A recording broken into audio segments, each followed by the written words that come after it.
Hello everyone and welcome to this epic grammar video.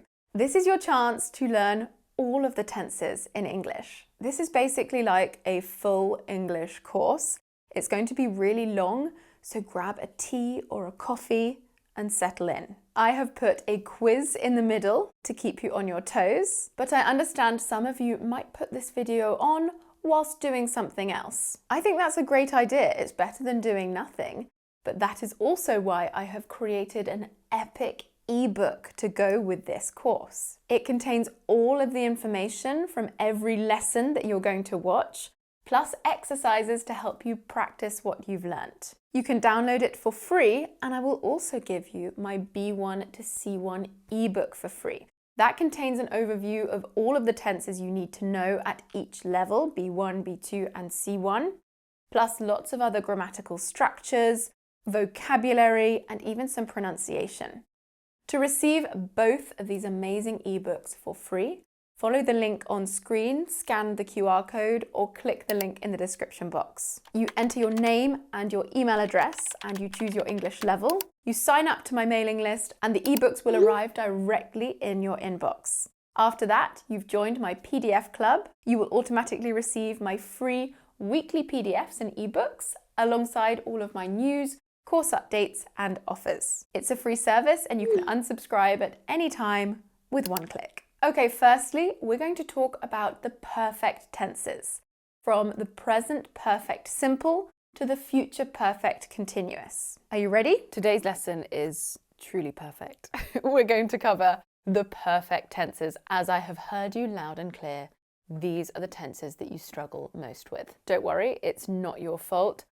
I often feel frustrated when I see lessons on the perfect tenses or explanations in grammar books. I don't feel like they're clear enough. In this video, I'm going to teach you how to use the perfect tenses, and you will probably find that the way I explain them is different from how you've been taught before. I promise you that when you're done with this lesson, you're going to feel much more confident about how to use the past, present, and future perfect simple tenses in 3 key ways. Okay, back to the perfect tenses, or should I say, the perfect aspect. I don't normally talk about tense versus aspect in my videos, but I think it's important and useful to mention it today. We only have 2 tenses in English. Present, I go, she goes, and past, I went, she went. Aspects add information about the way we view a verb.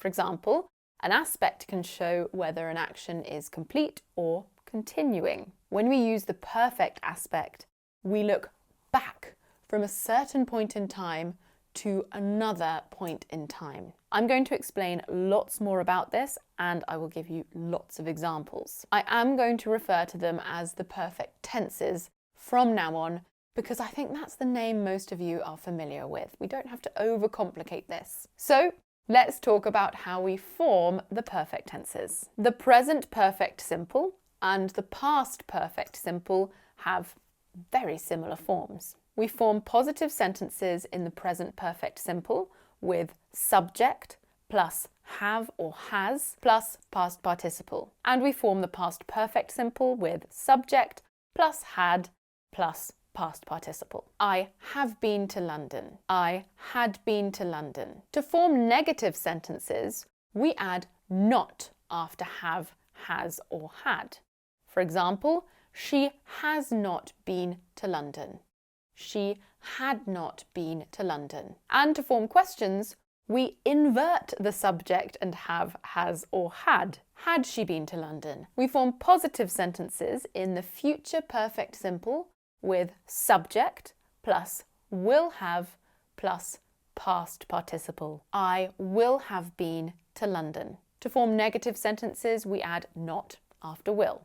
I will not have been to London. And to form questions, we invert the subject and will. Will they have been to London? In speech and informal writing, we often use contractions. Have is often contracted to of apostrophe ve, and has is often contracted to apostrophe s, pronounced s or z, depending on whether an unvoiced or voiced sound comes before it. For example, I've been to London, he's been to London, Pat's been to London. In negative sentences, we usually contract have not to haven't and has not to hasn't. You haven't been to London, she hasn't been to London. Had is often contracted to apostrophe D.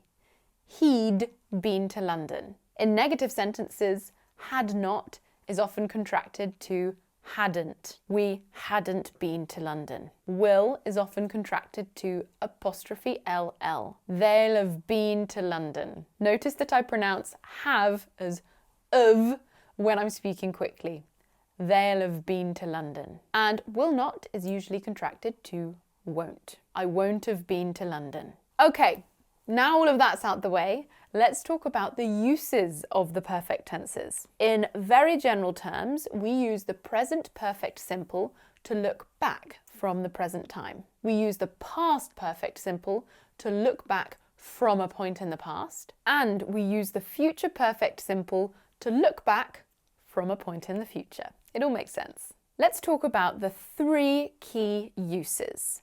First, life experiences. We use the perfect simple tenses to talk about life experiences up to a specific point in time. We don't say exactly when these life experiences happened when we use a perfect tense. We use the present perfect simple to talk about life experiences up to now. The experiences happened in the past, but we are looking at them from the present. For example, I have been to New York.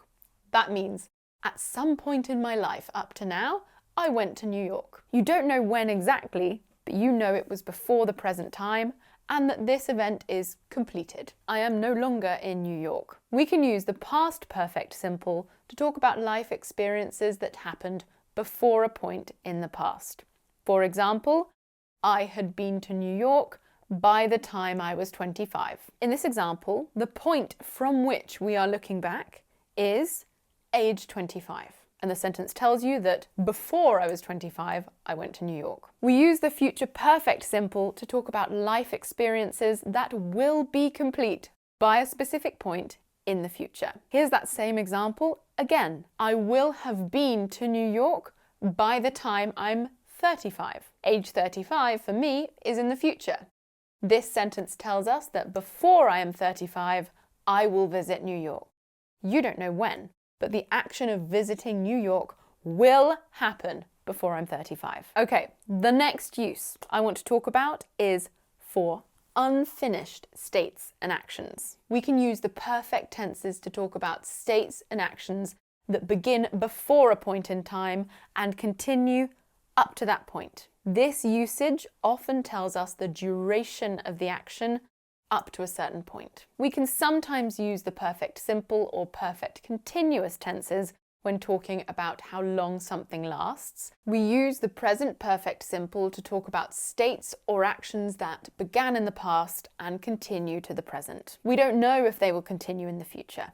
Here is an example. I have lived in Manchester for 5 years. I started living in Manchester 5 years ago and I still live there now. We use the past perfect simple to talk about states or actions that began in the past and continued up to a later point in the past. I had lived in Manchester for 5 years by the time I was 23. This means that I started living in Manchester when I was 18 and I still lived there when I was 23. 5 years later. You don't know if I continued living there after that. That's not clear in this sentence. We use the future perfect simple to talk about states and actions that will continue to a point in the future. I will have lived in Manchester for 5 years by the time I'm 33. In this sentence, the starting point for living in Manchester is age 28, which is in the past. 5 years later, I will be 33 and still living in Manchester. Okay, time for the final use. I'm calling this use consequences. Consequences. We can use the perfect simple tenses to talk about things that happened before a point in time but are relevant at that point. It's like talking about the consequences of an action or event. We use the present perfect simple to talk about an event that happened in the past but is important in the present. For example, I've been out every night this week, So I'm really tired today. That's a past action with a present consequence. I was out every night up to now and I am tired now. We use the past perfect simple to talk about an event that happened in the past that was important at a later date in the past. For example, I'd been out every night that week, so I was really tired. A past action with a past consequence. I went out every night of a week in the past and the next day I was tired. Both of those events are in the past. And the future perfect simple. We use the future perfect simple to talk about something that will happen before a point in the future that will be relevant at a later time. For example, I will have been out every night that week, so I will be really tired. It's a future action with a likely future consequence. I will go out every night for a week in the future, and then I will be tired. Okay, that is everything I want to say about the perfect tenses today. Okay, that was a perfect lesson, right? Now you've already heard a lot of information, so I definitely think you need my tenses ebook to help you remember it. And of course, when you get that, you also get my B1 to C1 ebook. Just click on the link in the description box. Okay, are you ready for the next tenses? We are going to dive into the present perfect simple and continuous. Today, I have got a grammar lesson for you. We are going to be looking at two very similar and confusing tenses. I know that a lot of my students struggle with these. Take a look at these two sentences. I have lived in England for 3 years. I have been living in England for 3 years. Do they mean the same thing? Today we are looking at the present perfect and the present perfect continuous. In some situations they mean the same thing, and in other situations they mean different things. We use the present perfect and the present perfect continuous for both finished and unfinished actions. Let's take a quick look at how we form them before we start comparing them. So the present perfect is have has plus the past participle, I have worked. The negative, have and has plus not, plus the past participle, I have not worked. And as a question, have or has plus the subject plus the past participle. Have I worked? Now let's take a look at how we form the present perfect continuous. The positive is has or has plus been plus verb ing. I have been working. The negative, we just put in a not. Has or have, not been, verb ing. I have not been working. And as a question, we have has or have plus subject plus been plus verb ing. Have I been working? It's important to note that we cannot use the present perfect continuous with stative verbs. Stative verbs don't refer to a physical action. They express something that is permanent. They express a state or a condition. To like, to love, to believe, to know, to understand. You can say, I've known her for years. You cannot say, I've been knowing her for years. You can say, I've been here for a while. You cannot say, I've been being here for a while. Just so that's clear. We can use the present perfect and the present perfect continuous to talk about actions, unfinished actions that started in the past and are still true now. We often use them with since and for. I have lived in England for 3 years. I have been studying English since 2003. I've been studying English since 2017. Now, sometimes, especially with the verbs study, live, and work, there is no real difference in meaning between the two. I've lived in England for 3 years. I've been living in England for 3 years. They mean the same thing.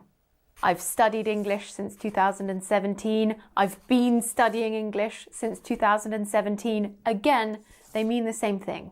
She has worked here for 6 months. She has been working here for 6 months. Once again, they mean the same thing. So I hope that clears up some of your doubts. Unfortunately, sometimes there is a difference in meaning between these two tenses, the present perfect and the present perfect continuous.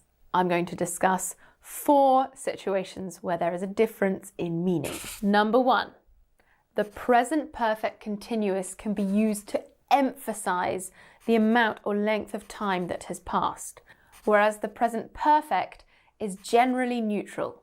It might sound complicated, but take a look at these 2 sentences. She's been working for hours.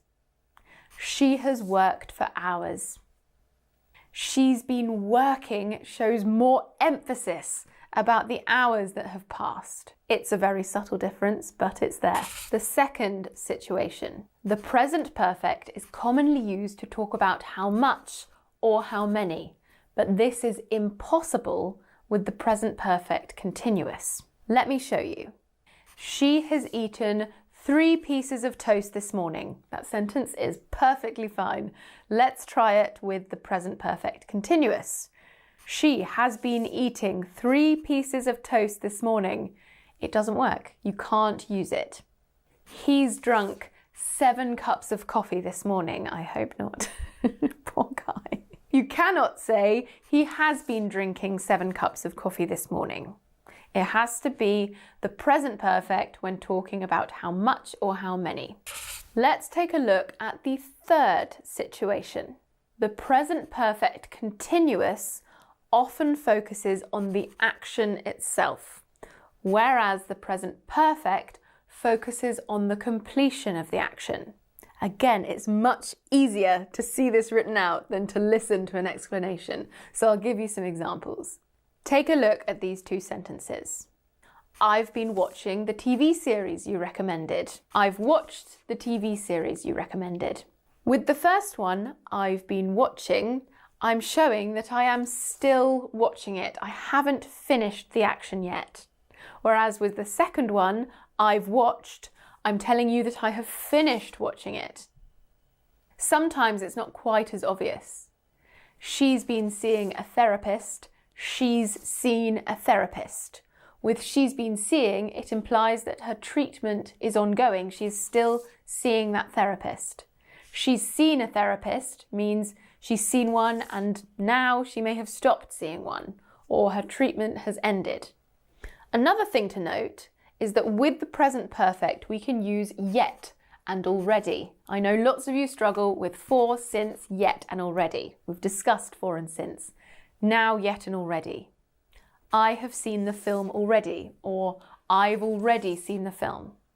You can put already at the end, or you can put it between have or has and the participle. I have already seen. A common mistake that I hear is I have seen already the film. That doesn't quite, we would understand you, but it doesn't quite sound right. And yet, this goes at the end. Have you seen the film yet? No, I haven't seen it yet. You can put yet between have, has and the participle. I haven't yet seen it, but it sounds quite old-fashioned. I haven't yet gone, I haven't yet seen it. It sounds nice, it sounds very formal and old-fashioned, like you'd read in an old book. In the question form, it doesn't sound right at all. Have you yet seen the film? No, don't use that. Sometimes we use the difference between the present perfect and the present perfect continuous to talk about different kinds of results in the present. Again, it's much easier to see this in an example, so I will provide those. I've done all of my chores, so I can come out tonight. We use the present perfect when the result comes from the action being finished. I can come out tonight because I've finished my chores. It's completed. I've been doing my chores, so I'm exhausted. We use the present perfect continuous when the result comes from doing the action itself. I am exhausted from carrying out all of my chores. Another example, I've prepared a big dinner, so you can come over. I've been preparing a big dinner, so all of my pans are dirty. My pans are dirty as a result of the preparation, but you can come over because I've finished preparing the dinner. In the first example with the present perfect, you can come over because I've finished preparing my dinner. In the second example with the present perfect continuous, All of my pans are dirty because of the preparation of my dinner. The action of doing it. Finally, we can use the present perfect continuous to talk about situations that aren't permanent, things that are not usual. I've been sleeping badly. I don't normally sleep badly, but recently I've been sleeping badly. Normally I buy lunch at the canteen, but I've been bringing lunch from home. I've been getting up early to work out. I don't usually do this, but recently I have been doing this. So now you've learnt the differences between those tenses, I want to test your knowledge with a quiz. To do that, download the giant ebook I've made for you. I've built quizzes into it. Now I think it's time to look to the future. Or is it? The next lesson explains how to talk about the future and whether we need to use future tenses. You're probably a bit shocked by the title and the thumbnail. What do you mean there's no future tense? Why should I stop using it? I'm going to talk about the future tense. Are you intrigued? Well, just saying the future tense is considered incorrect. Why? Well, because there's no such thing as the future tense in English. I know, mind blown. If you look in most grammar books, you will likely see a section named something like talking about the future and not future tenses. In fact, there are only two tenses in English, the present and the past. These tenses are then further divided into aspects like continuous and perfect. We tend to call each tense plus aspect a tense. For example, the present perfect tense or the past continuous tense. It's just simpler to think about them like this, and it's probably what you've been taught at school and all through your English learning journey. Anyway, back to the future. A key feature in English tenses is verb inflection. In the present tense, for instance, we add s to third person singular verbs, and in the past tense, regular verbs often get an ed suffix. For example, like, likes, liked. However, the future differs from the present and past tenses in a significant way. We don't have a specific verb inflection to indicate it. So, there's no future tense, technically. But I think it's so much easier to think about the future as a tense in the same way as you think of the present and past tenses. So I'm taking a stand. This video is about the future tenses, and I'm going to explain how you can use them in English. Right, let's start with Will. Will is a very handsome man, and will is also a modal verb that can be used to talk about the future. We use it in what we call the future simple, future continuous, future perfect simple, and the future perfect continuous. The future simple, we have will plus base verb. We use the future simple to make predictions. We also use it to talk about decisions made at the moment of speaking, and we use it to make offers and promises. It will be a wonderful party, I just know it. The dog's getting a bit boisterous. I'll walk him, the contraction there. I will, I'll. And I'll get you another size to try on. Okay, let's move to the future continuous. This is will plus be plus ing verb. We use the future continuous to talk about temporary actions and events that will be in progress at a time later than now. For example, this time tomorrow, we will be sitting down to dinner at my dream restaurant. Or I'll be walking to work tomorrow as my car is at the mechanic's. The future perfect simple, will plus have plus the past participle. We use the future perfect simple to talk about events that will be finished at a certain time later than now. It's like we walk into the future and then turn around and look back. I don't normally show you the back of my head. Do you want to know how I do this amazing knot? Maybe I'll show you one day. I have to do a lesson on hair. By the way, we don't typically call this a knot. We call this a bun. A knot is not something you want in your hair. Some examples. We will definitely have arrived by 7 p.m. Or they'll have already eaten before they come round, so we don't need to feed them. And the future perfect continuous. Will plus have been plus ing verb. We use the future perfect continuous to emphasize the duration of an event that will be happening at a time later than now. It's similar to the future perfect simple in that we look back from a time in the future. Again, another opportunity to show my bun. For example, in 6 months' time, we will have been working here for 7 years. Or by this time next week, I will have been traveling for 4 months. A quick note about the future perfect simple and continuous here. With some verbs, you can use either tense with no change in meaning. One of those verbs is work. Take a look. In 6 months' time, we will have worked here for 7 years. In 6 months' time, we will have been working here for 7 years. They mean pretty much the same thing. In the future perfect continuous, there is more of a feeling of emphasis on just how long you've worked there, but you really can use either. Other verbs like this include live, play, and teach. However, with lots of verbs like read, you can't use them interchangeably. For example, by tomorrow night, I will have been reading this book for 2 months. This means that you won't have finished the book, and you simply cannot replace will have been reading with will have read. It's not an ongoing action. If you did, the sentence would not be grammatically correct because will have read means you will be finished reading, but you're not. Okay, those are your 4 future tenses. Sorry, grammar police.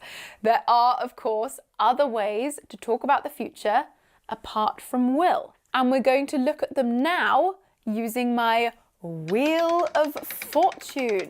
Or actually, I should call it my Wheel of Future. As you can see, we have will in one corner, which I've already talked about. Below that, we have to be going to, and the structure there is be going to plus base verb. We use to be going to in 2 main ways: to make predictions based on present evidence. For example, John is so drunk, he's going to have a terrible hangover tomorrow. Or to talk about plans and intentions. I'm going to spend the day at home tomorrow just chilling. When the verb in the infinitive is go, we often shorten the sentence. I'm going to go shopping later. We should get rid of to go. Now this looks like the present continuous, which is actually the next tense on my Wheel of Future. We use the present continuous to talk about plans and arrangements. Yep, plans again. We're all making plans for the future. There is often little difference between the present continuous and to be going to when we're talking about plans. However, when we use the present continuous, we have made a firm decision to do something. And what do I mean by a firm decision? It usually means I know exactly what I'm doing, where, when, and with whom. Often, but not always, we have arranged to do something. Look at these examples. I am having lunch with my friend Claire tomorrow. That's an arrangement. We're spending the summer on a yacht in Croatia. Probably booked, but if not, very definitely happening. You could say, we're going to spend the summer on a yacht in Croatia. This is a plan, but it's less likely that you've booked it. It feels just slightly less certain than when we use the present continuous. We don't use the present continuous to make predictions when an event is outside of our control. The sky is so dark, it's going to rain in a few minutes. We don't say it's raining in a few minutes because the weather, unfortunately, is not in my control or yours, but especially in British people's control. It's just not. We just have no control over the weather. It is one of the worst things of living in Britain. Just every picnic ruined, every wedding. Look how British I am, just talking about the weather. By the way, I'm doing something very, very British here, which is complaining about the weather. And I've just said it's not in my control, yet here I am again. I let the weather ruin my summer this year. It can't happen again. Anyway, back to the lesson, back to the present continuous. We also don't use it to talk about permanent situations in the future. We are going to live in the countryside for the rest of our lives. We wouldn't say we are living in the countryside for the rest of our lives. We are going to live. And finally, I want to talk about the present simple, another tense that rather confusingly we use to talk about the future.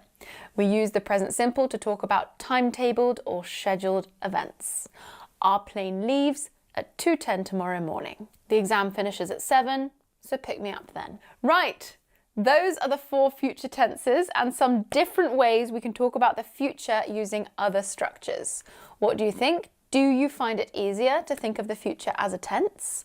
Maybe you disagree with me and that's absolutely fine. I'm open to hearing your opinions. Just Leave them in the comments and everyone just be nice to each other, please. Yeah, that's right. There is technically no such thing as the future tense in English. If that was news to you, I'm guessing you need to recap that video by reading the future section in the ebook that goes with this lesson. Okay, we've talked about quite a few tenses already, but you might be wondering which tenses are the most important to learn in English. Well, the next video has the answer.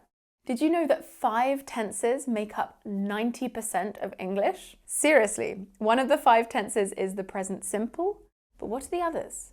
Watch to find out. I have got such an exciting video for you because now there are various studies, various claims, but the general consensus is that 90 to up to 95% of all written and spoken English is done in just 5 grammar tenses. So what are we going to do today? We are going to go through those 5 grammar tenses so that you can get that little bit closer to fluency. We're going to improve your grammar, fluency and accuracy in the most efficient way possible. Okay, let's start this amazingly efficient grammar lesson by reviewing the English verb tenses. So technically there are only 3 tenses, the present, the past and the future, but we have 4 different aspects within these tenses: the simple, the continuous, the perfect simple and the perfect continuous. When we combine these 4 aspects with the 3 verb tenses, we get what we typically refer to as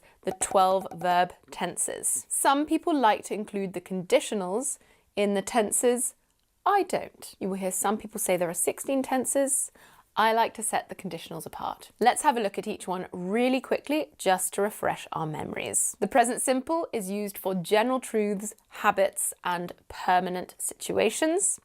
The present continuous is used for actions happening now or around the present moment. The present perfect is used for past actions with a connection to the present or for experiences, and the present perfect continuous is used for actions that started in the past and are ongoing up to the present. Now the pasts. The past simple is used to talk about completed actions in the past. The past continuous is used for actions that were in progress at a specific time in the past. The past perfect is used for actions completed before a specific time in the past, and the past perfect continuous is used for actions that started in the past, continued and were completed before another past event. Don't worry, we'll look at some of these in more detail. And finally, the future. We have the future simple, used for actions that will happen in the future. The future continuous, used for actions that will be in progress at a specific time in the future. The future perfect, used for actions that will be completed before a specific time in the future. And the future perfect continuous, used for actions that will start in the future, continue and be completed before another future event. Okay, that's a lot of information to remember and I covered it very, very briefly. Don't worry, we're going to go deeper. I know a lot of English learners struggle with deciding which verb tense to use in a given situation. Well, lucky for you, not all verb tenses are created equal. Let's go ahead and look at this beautiful chart I made to see which are the 5 most commonly used verb tenses in both spoken and written English. Okay, time for the big reveal. Our most common verb tense, making up nearly 60% of all English communication, is, drum roll, the present simple. We then have that followed by the past simple at close to 20%, then the future simple at around 8%. So that's 3 tenses making nearly 88% of the entire usage, according to certain studies. Then we have the present perfect simple at around 6% and present continuous at 5%. And then we have this tiny sliver of pie that contains the other 7 verb tenses. Now, if you're good at maths, you'll notice that's 99% for all of those tenses. In the title, I say 90% because I don't 100% trust those numbers. But don't let this chart fool you. Each and every verb tense has its time and place, but for general day-to-day conversations, these 5 are going to be your bread and butter. So let's go ahead and see how you can start using each of these tenses to the best of your ability. As you just learned, the present simple makes up a large portion of daily communication, And rightfully so. We live in the present after all. Let's look at some of the most common uses of the present simple. Firstly, we use it to talk about facts and statements that are always true. Most people prefer to shop online, or the supermarket is busy on Saturday mornings. We also use it for statements that are true in the present. You are my best friend, Jasmine. Or I can't bake to save my life. Look at this cake. You can just show a really rubbish cake. And we also use it for routine actions or habits in the present, often used with an adverb of frequency. Do you always bike to work? Or I never see her in yoga class these days. We use it to refer to scheduled events in the future. Carmine's holiday officially starts on the 5th of October. Or my stag do kicks off at 10 p.m. at Boots and Brews. And the last one I'll mention today, we use it to give directions or instructions. Mix the flour and water together to create a thick paste. Or to get to the bookshop, walk down to the corner and take a left. As you can probably tell from our examples, these kinds of statements and questions make up a large portion of our daily conversations, so it's no wonder why the present simple topped our list. Next up, we have the past simple. Of course, this is the second most used verb tense because we use it to talk about completed actions in the past, and we sure do love to talk about the past. Look at a news article or pick up your favourite book. Most of them rely heavily on the past simple tense. Let's go ahead and look at some uses of this very versatile tense. It's commonly used to describe actions that occurred at a specific time in the past. I visited Greece last summer with my girlfriend. It's also used to narrate a series of past events. Yolanda woke up, brushed her teeth, and headed off to the office. It's used to express habitual or repeated actions in the past. Every morning, Ben watered his plants and fed his dog. And number 4, it's used to discuss past states or conditions. We were so tired after our long hike yesterday. All right, next up we have the future simple tense. Let's start with spontaneous decisions. For example, I'm pretty hungry, I will order some food. Predictions, the weather forecast says it will rain tomorrow. Promises, I will get to the office 20 minutes early to get everything set up. Offers, Mum will be happy to help you with your project if you need it. And requests, will you pass me the salt? Got it? Good, because it's time to move on from the future simple and talk about the present perfect simple. Don't let its long and slightly confusing name fool you. It's actually quite an easy tense to master. We use it to talk about unfinished states or actions that started in the past. He's been in his new position for about 2 weeks. We use it to talk about completed actions with relevance to the present. My dad has just pulled up to the house. We use it for life events and experiences. They have travelled around Asia and most of Europe. And we use it for actions or events at an unspecified time in the past. Yeah, we've tried that recipe. See? Not so bad. Now let's move on to our last verb tense of the day so you can get out there and start showing off your grammar skills. The present continuous. We use it to talk about a few different situations, like describing things happening right now. Deborah is whipping up some delicious banana pancakes. We use it to talk about activities that are not permanent. I'm giving this workout plan a shot for a month to see how it makes me feel. We use it for discussing plans or events that will happen in the future. Mark isn't going to that conference next month. He changed his mind. We use it for actions happening around a specific time. I'm working this morning, but I'll be free this afternoon. And we use it for describing things that are gradually changing or improving. The city is slowly becoming more eco-friendly with new recycling programs and bike lanes. Right, that about does it from me. So those 5 tenses can get you a long way in English. But of course, you have to learn all the tenses to become completely fluent in English. Don't worry, I've put them in the ebook. Next, I'm going to give you a taste of the grammar you need to know at each level, B1, B2 and C1. So do you want to learn more about the B1 to C1 levels in English? Click on the link to download the ebook and I'll give you my B1 to C1 ebook too. It will walk you through the entire process. We are going to compare 3 different levels in English: B1, B2 and C1. B1 is intermediate level, B2 is upper intermediate level, and C1 is that almighty advanced level of English. More specifically, we're going to be looking at the grammar at these levels. But what do those levels even mean? Well, there are 6 language levels as defined by the CEFR, the Common European Framework of Reference. And they start at A1, beginner, and go all the way up to C2, which is proficiency. Today we're looking at B1, B2 and C1, and a really common struggle for learners of any language is knowing which level you're at and which level you should be working towards. If you don't know your level, it's nearly impossible to choose the right course or learning materials or YouTube videos to help you improve. If you're already at B2, a B1 course wouldn't be very helpful. If you're at B1, a C1 course would be a pretty bad idea and would likely put you off learning for life. In this video, I'm going to give you some examples of the different grammatical structures you will learn to produce at each level. I'm going to train you to really get to know the levels, to properly understand them, so you know exactly where to place yourself and you can make a smart decision about the next steps that you take on your language learning journey. Right, let's get started with the grammar. First, I want to talk about making deductions. So we often use modal verbs like must and might to make deductions, but there are other structures that we can use too. Look at these examples and see if you can tell how they're getting more advanced. B1, I haven't seen Lucy for weeks. She must be ill. B2, actually, I think she might have gone away for the winter. And C1, the odds are she's hightailed it to Spain for a few months. She's always banging on about doing that.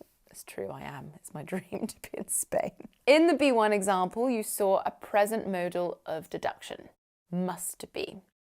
In the B2 sentence, you saw a past modal of deduction, might have gone. And at C1, you didn't see a modal verb at all. I used the structure, the odds are, to say that something is very likely to be true. You can also see the vocabulary getting much more advanced at C1 as well. Okay, there's lots more to learn about that, but I think that's a good start. Next, I want to talk about conditional sentences. Let's go through those levels again and see how using conditionals changes from B1 to B2 to C1. These sentences are all about fitness. B1, if I were you, I'd work on building muscle. B2, I know I would be in much better shape if I'd started working out when I was younger. And C1, but for my husband's encouragement, I would never have started going to the gym at all. So, in the B1 sentence, I used a second conditional to give advice. If I were you, I would work on. Notice the use of were instead of was with the pronoun I. Using were is an example of the subjunctive mood, which expresses hypothetical situations. In the B2 sentence, I used a mixed conditional to say how something in the past can affect the present. I used would be in the second conditional and had started in the third conditional. And in the C1 sentence, you can see a third conditional with the structure but for standing in for an if phrase. Again, there is so much more to learn about conditionals at each level. That's just a small glimpse. Next, let's talk about the future. At B1, B2 and C1 levels, you need to be able to talk about the future in different ways. We're going to take a look in the context of the environment. B1. Sea levels will continue to rise over the coming decades. Nice and simple. B2. By 2050, many scientists believe that sea levels will have risen by around 30 centimetres in the US. C1. Some coastal communities in Louisiana and Florida are on the brink of catastrophe. In B1, you can see the future with will to make a prediction. Nice and simple. Notice that it's followed by continue in the base form, and then continue is followed by to rise, the infinitive. Verb patterns, ing verbs and infinitives, are a really important element of B1 and the levels after that. In B2, you can see the future perfect simple, will have risen. We use it to talk about something that will be completed by a certain time in the future. In the C1 sentence, we're missing the obvious future tense words like will. Instead, we have the phrase to be on the brink of. At C1, you are expected to use a variety of expressions like this to talk about future events. The next construction I want to talk about is the passive voice, and I want to talk about sushi. I love all the other topics like the environment, fitness. Next topic, sushi. Here we go. B1. The sushi was prepared by a top chef. B2. It is widely believed that sushi originally comes from Japan. And C1. Jack recalled having been told that sushi actually originated in China. Remember, we use the passive voice to shift the focus from the subject performing an action to the subject receiving an action. In the B1 sentence, you can see a sentence in the passive voice in the past simple.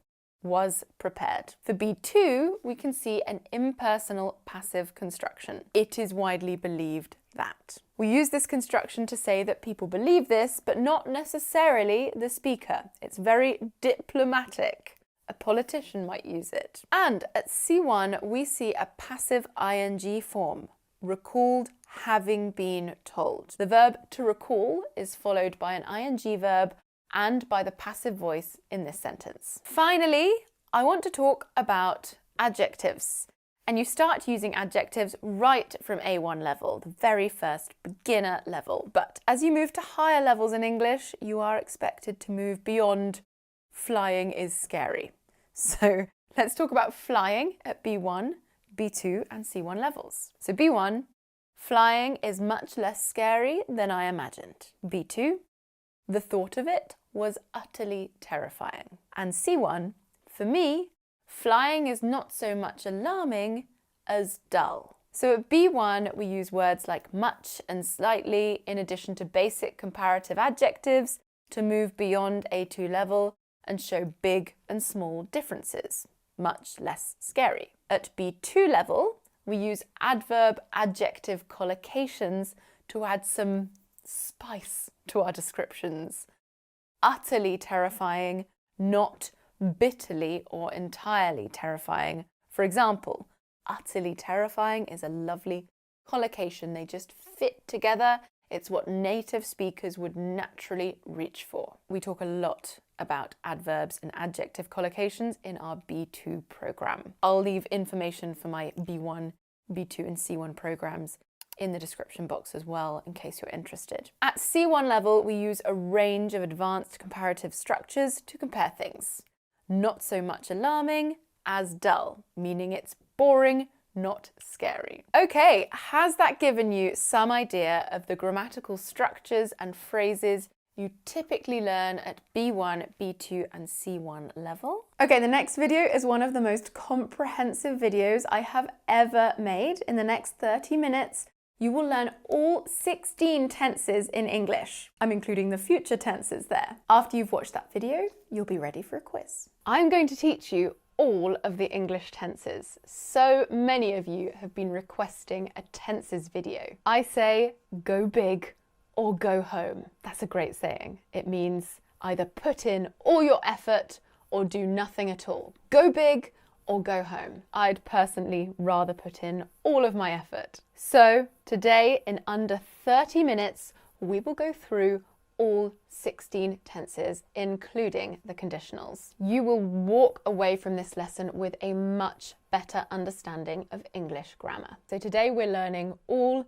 16 tenses in English, and I'm going to give you loads of examples so that you can learn them and use them yourself. Firstly, I think it's best to have an overview, and then we can go more in depth into each group.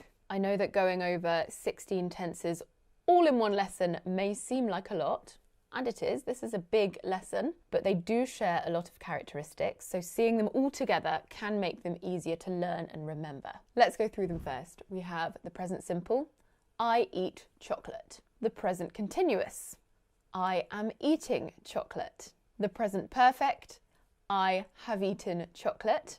The present perfect continuous, I have been eating chocolate. Then we move on to the past simple, I ate chocolate. The past continuous, I was eating chocolate. The past perfect, I had eaten chocolate. Whenever I say had, I can't help but go, I had eaten.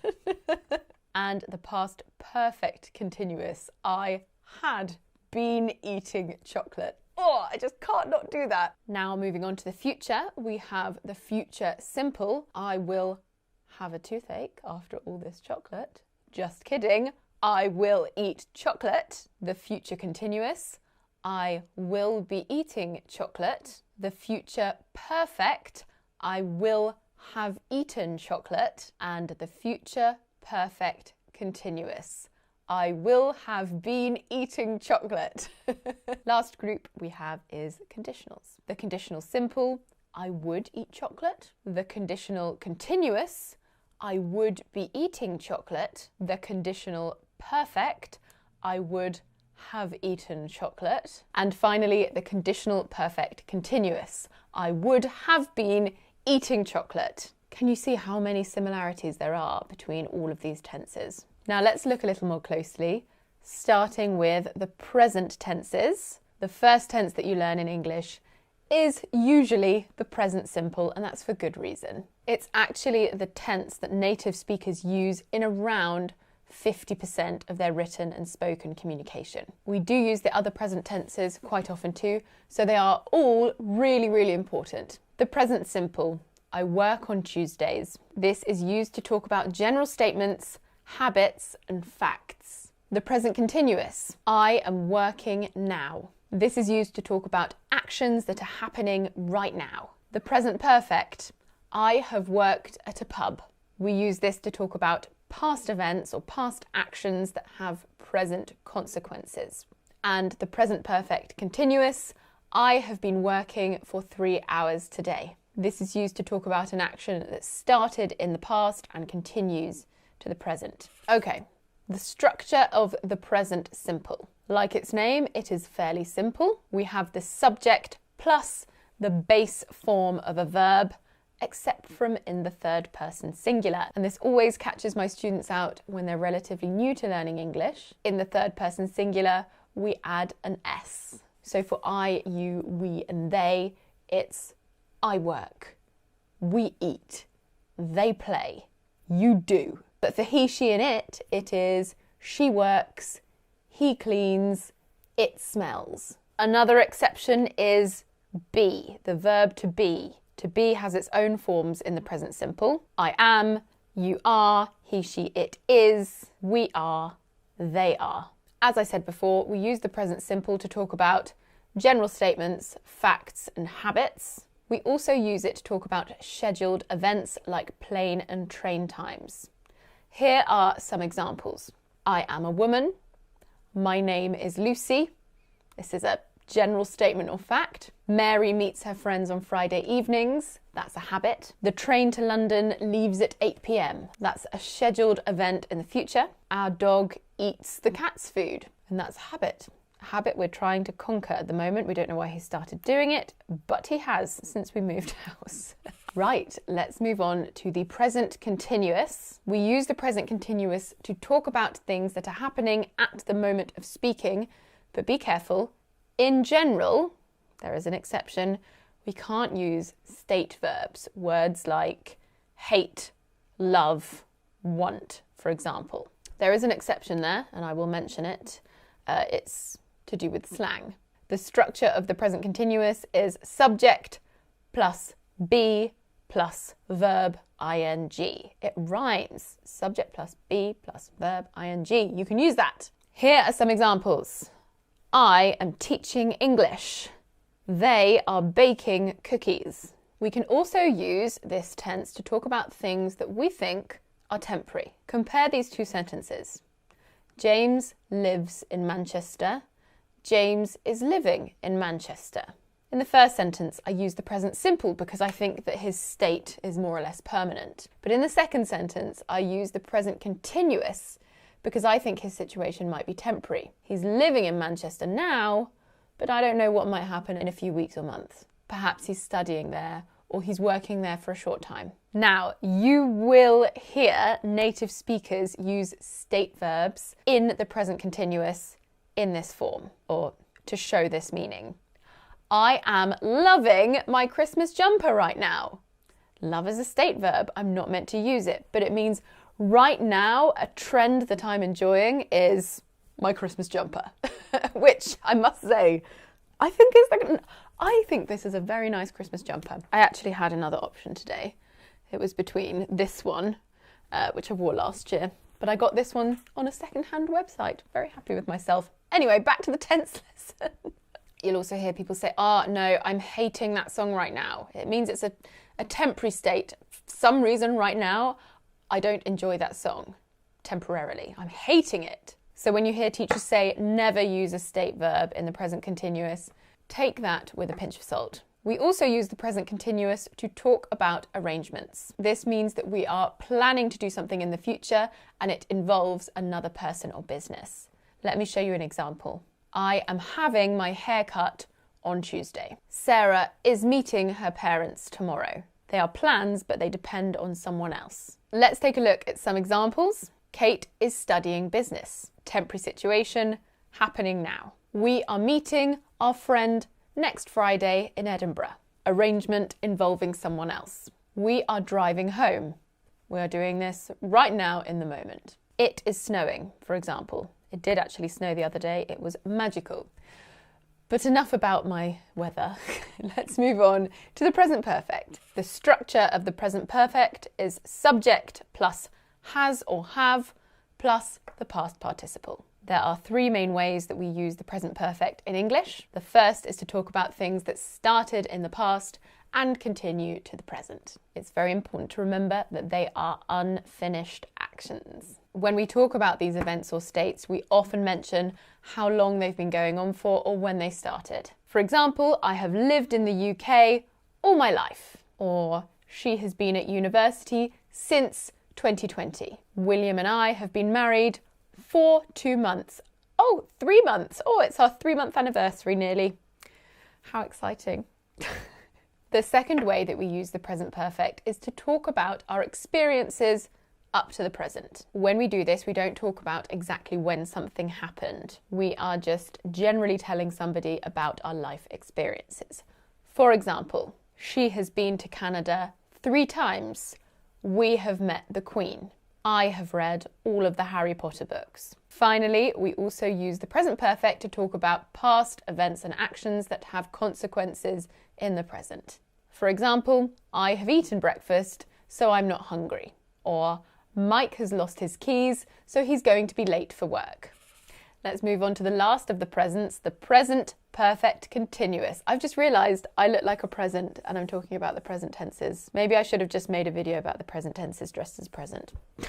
Now, we use the present perfect continuous to talk about something that started in the past and continues to the present. And that might sound very similar to the present perfect, but there are a few key differences. One big difference is the structure. We use the structure subject plus has have plus been plus verb ing. I have been eating chocolate, as we discussed before. Now, with the present perfect continuous, we often use it to talk about things that we have been doing uninterrupted that haven't finished. We use this tense to emphasize how long something has been happening. For example, I've been watching that TV show for weeks. I'm emphasizing how long I have been watching the TV show. Or Ellen has been replying to emails for 2 hours already. We use it to talk about things that have been done recently or lately. For example, look, it's been snowing. Or I've been practicing my football skills a lot recently. That's such a lie. Remember, we generally don't use the present perfect continuous to talk about states. You wouldn't say, I have been belonging to a band for a long time. You would say, I have belonged to a band for a long time. Some more examples. They've been trying to call you all day. Or she hasn't been feeling well lately. Okay, we made it through the present tenses. Let's move on to the past tenses. We'll have a quick overview and then we'll go into more detail. We have the past simple. I worked abroad last summer. That talks about past finished actions. We have the past continuous. I was working at 2 p.m. yesterday. That describes a continuing action at some point in the past. We have the past perfect. I had worked there for 2 years before I got my promotion. That's used to describe past actions that happened before another past action or time. And we have the past perfect continuous. I had been working there for 2 years before I finally got my promotion.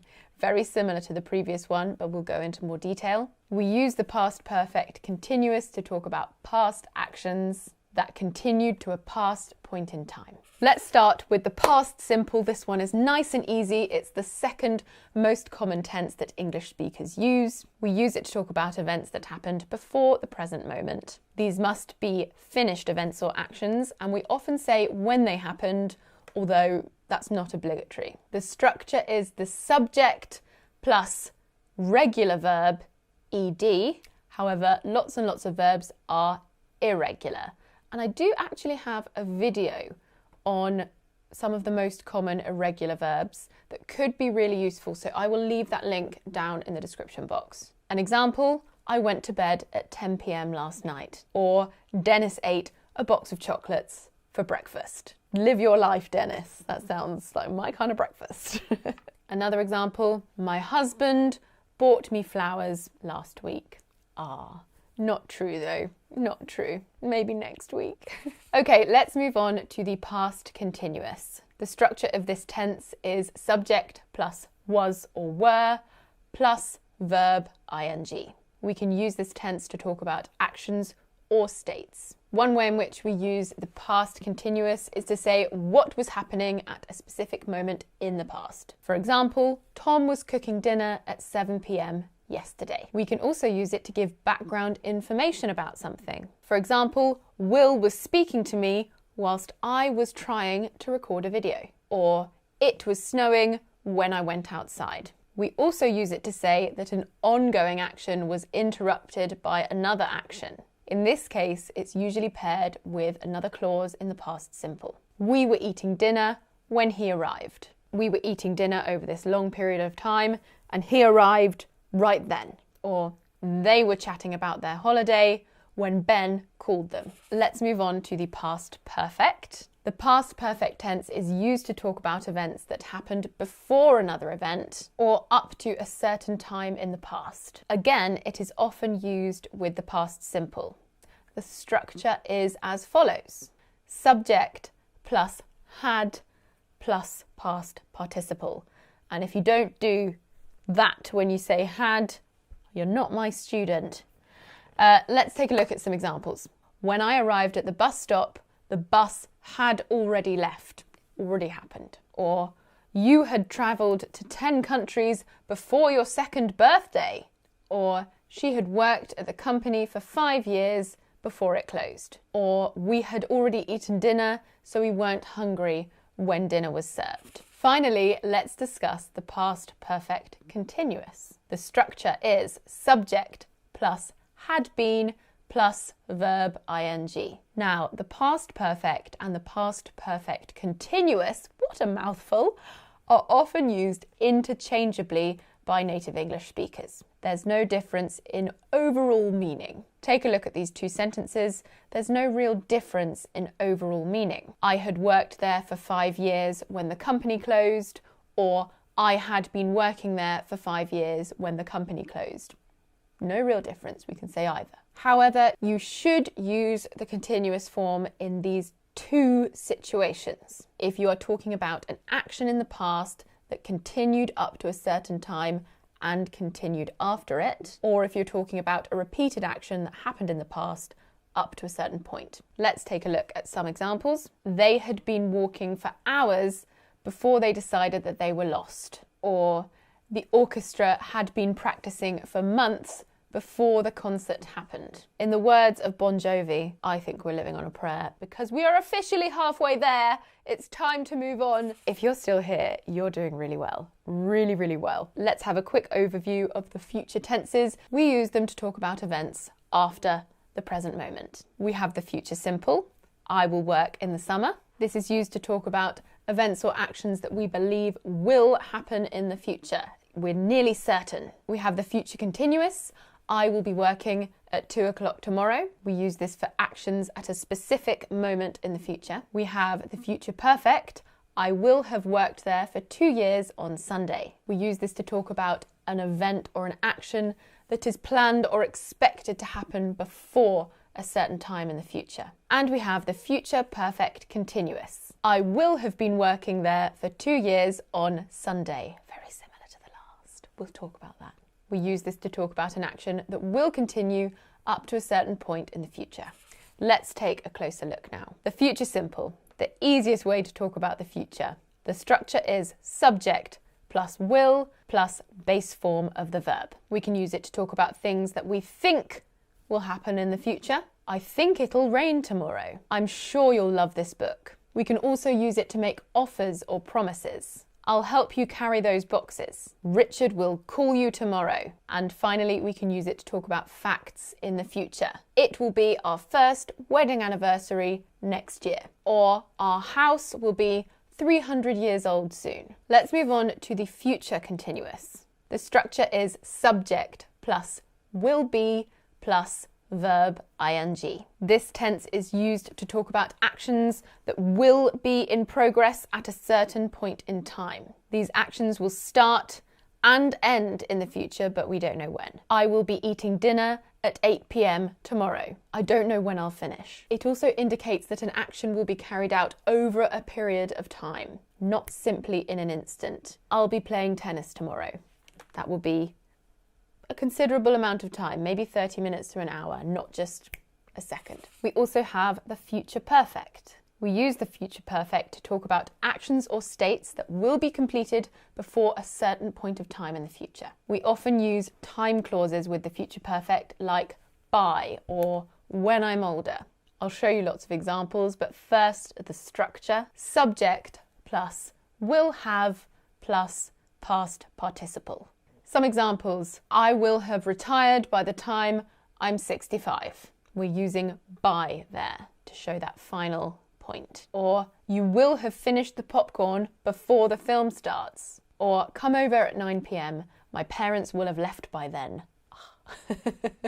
Finally, we have the future perfect continuous. This tense describes actions that will be continuing at a certain point in the future. When you use this tense, you're thinking about the duration of that action up to a certain point in time. The structure is subject plus will have been plus verb ing. She will have been living in Cardiff for 3 months in August. Or when I retire next month, I will have been working here for 3 years. Like with most other continuous tenses, we don't usually use state verbs.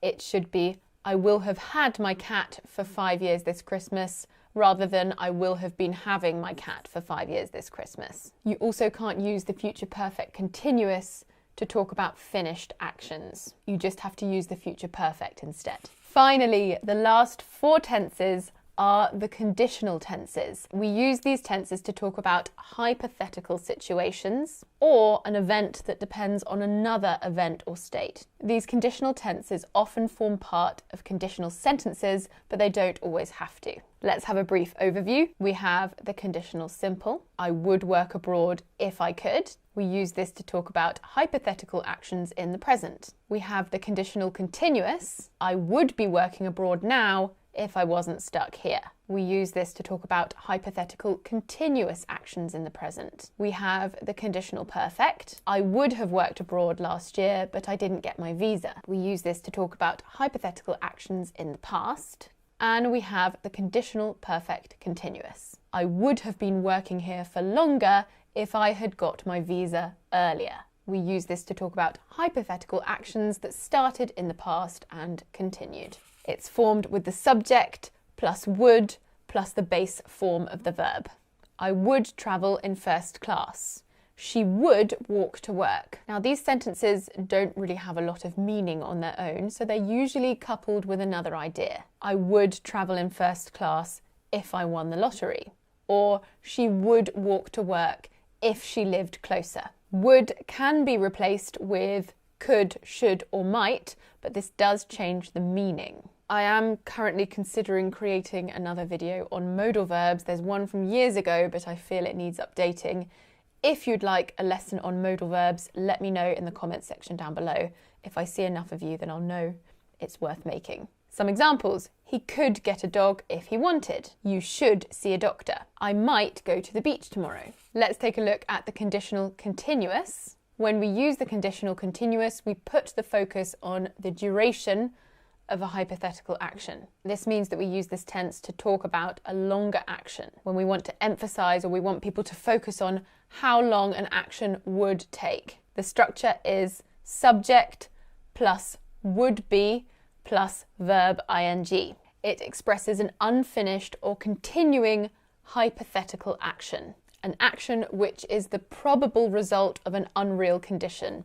It's easier if I just show you examples here because it can sound a little grammary. Grammary is not a word, don't use that. But actually, I think that's quite good. If we hear a grammatical explanation that we don't like, I think we should call it grammary. I think it's quite fun. Nope, that's way too grammary for me.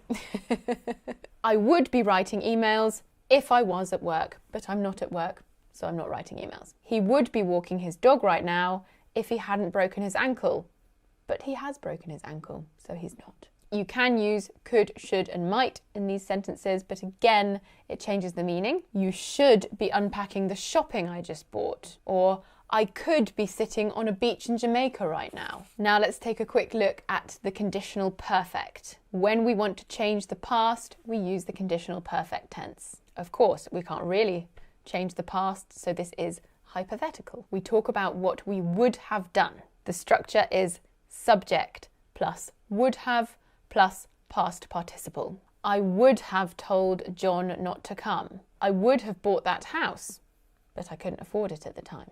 She would have cooked a bigger meal, but she didn't know you were coming. Again, you can replace it with could, should, or might. I could have bought that house, but I didn't. You should have told me. We could have gone if we'd known about it. They might have said, but I can't remember. Finally, the last tense that brings us to tense 16. It is the conditional perfect continuous. We use it to talk about the hypothetical results of an action that started in the past. We use the continuous tense to focus on the duration. As I said before, we look at conditional grammar in way more detail in my conditionals video, which I have linked in the description box, but just as a brief overview, the structure is subject plus would have been plus verb ing. I would have been wearing my red dress if I had washed it. He would have been working in Dubai if he hadn't taken the job in London. Again, you can use it with could, should, and might. You should have been feeling better yesterday. She could have been living in Japan if she had taken that language course at university. Right, that is it for today's lesson. I can't believe we've covered the 16 tenses. That's amazing. Okay, I promised you a quiz. Are you ready for this video? It's not just about the tenses, but there are questions in there about tenses. I'm going to test you on your English level. Today is an incredibly important lesson. We are finally going to work out what your English level is. A1, A2, B1, B2, or even C1, or the top level, C2. It's so important to know and understand your level of English because it helps you decide how to proceed with your learning journey. In this lesson, we are going to go through a couple of questions at each level so you can understand your English ability. Quickly, let's just revisit what the CEFR levels actually are. This is the Common European Framework of Reference. It divides English into 6 levels. We have A1 and A2, the beginner levels, with A1 considered absolute beginner. We have B1 and B2, the intermediate levels, and then C1 and C2, the advanced levels. C2 is a near native level of language. All right, let's get started with this test. We'll start with the beginner questions and work our way up to the advanced questions. I'll give you a few seconds to think about each answer before revealing the correct answer. Okay, A1, question 1. She, to read books every day.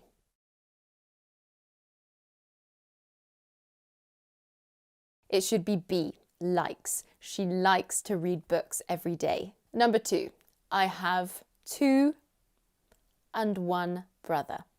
Which answer is correct?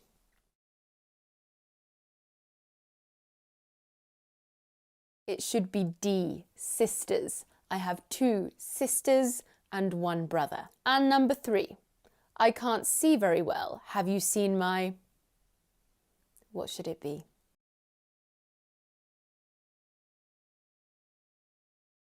It should be C, glasses. Okay, if you passed those 3 questions, it's likely you have an A1 level, but let's test for A2. 1, my mum is... than my dad.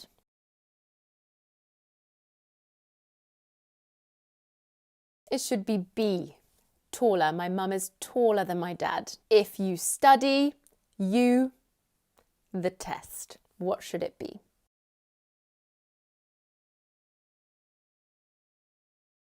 It should be A, will pass.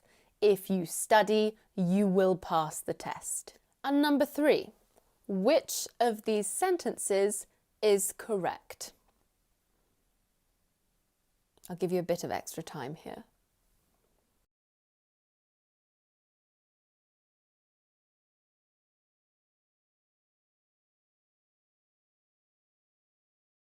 It should be C, they want to go with us. Did you get everything right? If so, it's likely you have an A2 level. Let's move on to the intermediate levels. Firstly, B1. Number 1, Jared, early in the afternoon.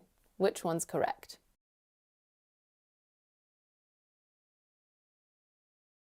It should be B, will be arriving. Jared will be arriving early in the afternoon. Let's try number 2. Which question was most likely asked based on this response? I have never been to Paris. Here are the options. Which question was it?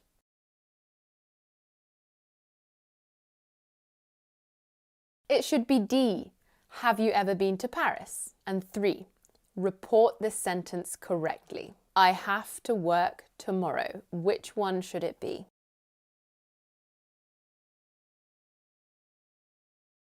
It should be D. He said he had to work the following day. Did you get all of those right? If so, it's likely that you have a B1 level. Okay, let's try B2, upper intermediate. This is where it starts to get really challenging. Number 1, he have said that to you, but at least he apologized. Which should it be?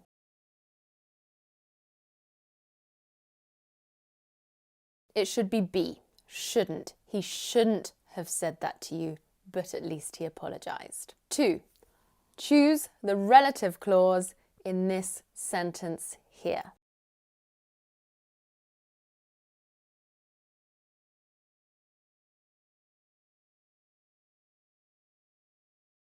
It should be B, who moved to the country 3 years ago. And number 3, choose the correct sentence out of these 4.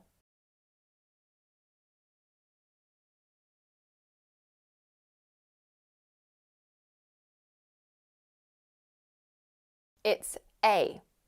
If you had learned the lyrics, you would be singing in the choir. Did you get all of them right? If so, it's likely you have a B2 level. Okay, it's time. We move on to the advanced levels, the C levels. We'll start with C1. Number 1, after 9 years of marriage, we decided to get a divorce, but we separated. What should it be?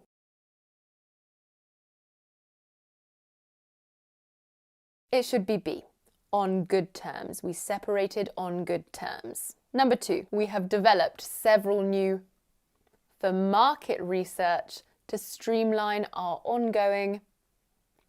Which should it be?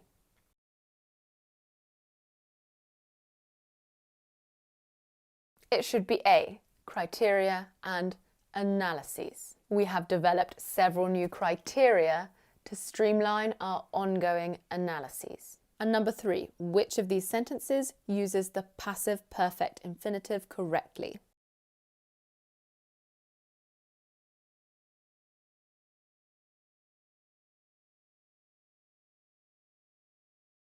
It should be D. Alejandro should have been informed of these changes. Did you get all of them right?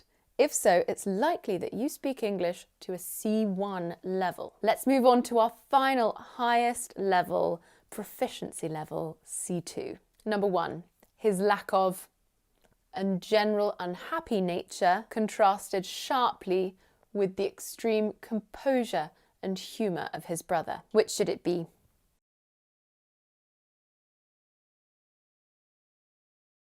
It should be C, charisma. Charisma. Extra points for correct pronunciation. Charisma. Number 2, which idiom could replace the underlined portion of this sentence?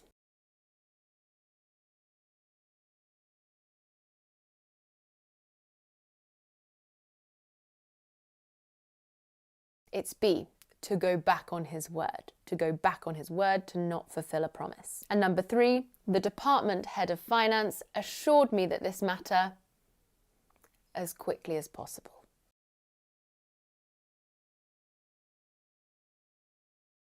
It should be would be dealt with. Would be dealt with. Did you get all of those correct? If so, it's likely that you have a C2 level or you are a native speaker, although I assure you lots of native speakers would not be able to achieve this level, especially in an exam. That's it for today's lesson. I hope you enjoyed it. I hope you learned something. I hope you learned what your level might be. How did you do? Do you know your English level or are you still not sure? Taking a look in the B1 to C1 ebook will definitely help you. You can see what vocabulary, grammar and pronunciation you'll need to know for each level. Pronunciation is important for the tenses. I weave pronunciation throughout all my courses, so this complete tenses course is no different. It's time for you to learn how to pronounce ED endings perfectly every time. You'll never have to think about whether it's danced, danced or danced ever again. I am going to teach you how to pronounce words like these, words that end in ED, because it's not so straightforward. We have wanted, danced and saved. Wanted, danced, saved. So there are 3 different ways that we pronounce ED at the end of a word. And there are so many words that end with ED. We have the regular past simple verbs, we have the regular past perfect verbs, and we have many adjectives. So it's a bit frustrating that we have 3 different ways of pronouncing ED at the end of words, but I have a very simple trick that you can use to instantly know whether you end the word with id, whether you end it with or whether you end it with d. Id, t, d. So let's get started with the lesson. I'm going to go through the method with lots of examples, and then I have got an activity, which is a story which will allow you to put into practice what you've learned. It's a bit of a challenge, so let's see how you do. Let's take a look at some root words. We have part, end, test and need. All of these end in t or d. So you're going to notice with this method, it all depends on how the root word ends. With which phoneme or sound does it end? In this case, t and d, which are nearly always represented by the letter T or the letter D. If a root word ends in t or d, the ed is pronounced as id. This means that it adds on an extra syllable. Part, parted. End, ended. Test, tested. Need, needed. That is the easy part, but what if a root word does not end with t or d? Well, does it end with a vowel, a voiced consonant, or an unvoiced consonant? If the root word ends with a vowel sound or with a voiced consonant sound, then the root word ends with voice, meaning that when you produce that last phoneme, you can feel the vibrations in your throat. If it ends with an unvoiced consonant, You cannot feel the vibrations in your throat. Look at these 4 root words. We have dine, love, comply, remember. Dine, I can feel the vibration. Love, I can feel the vibration. Comply, that ends with a vowel sound.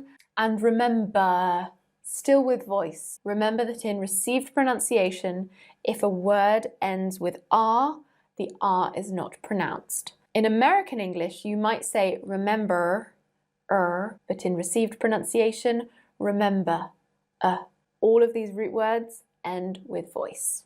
And the great thing is that we match voice with voice. If a word ends with voice, apart from the, then we match it with voice. So we add d onto the end. Loved, dined, complied, remembered. It would actually be more difficult to use t at the end because you're moving from voiced to unvoiced. Dined.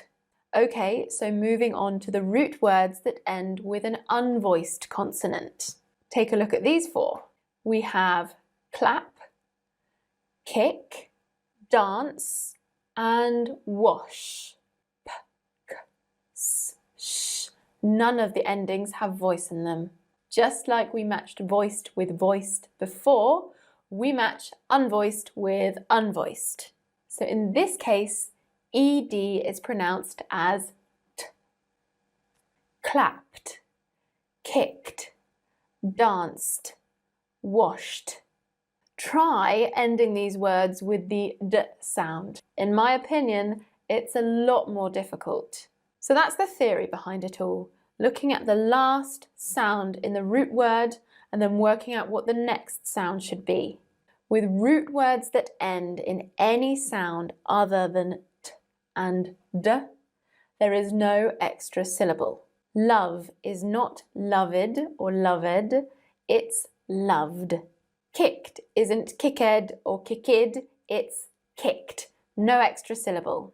But decide is decided, extra syllable. Test is tested, extra syllable. Some students prefer to learn words through studying them in lists, and other students prefer to hear them spoken and to practice, to learn them in practice. We're going to go through both ways of learning them. First, let's look at the list version, and then I will tell you a story using the words, and you have to guess what the pronunciation is.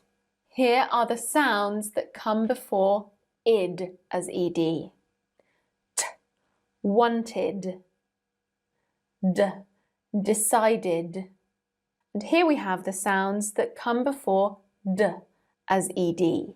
We have b as in robbed, v as in lived, z as in amazed, g as in rigged, n as in find, as in climbed, as in winged, j as in judged, v as in soothed, u as in called.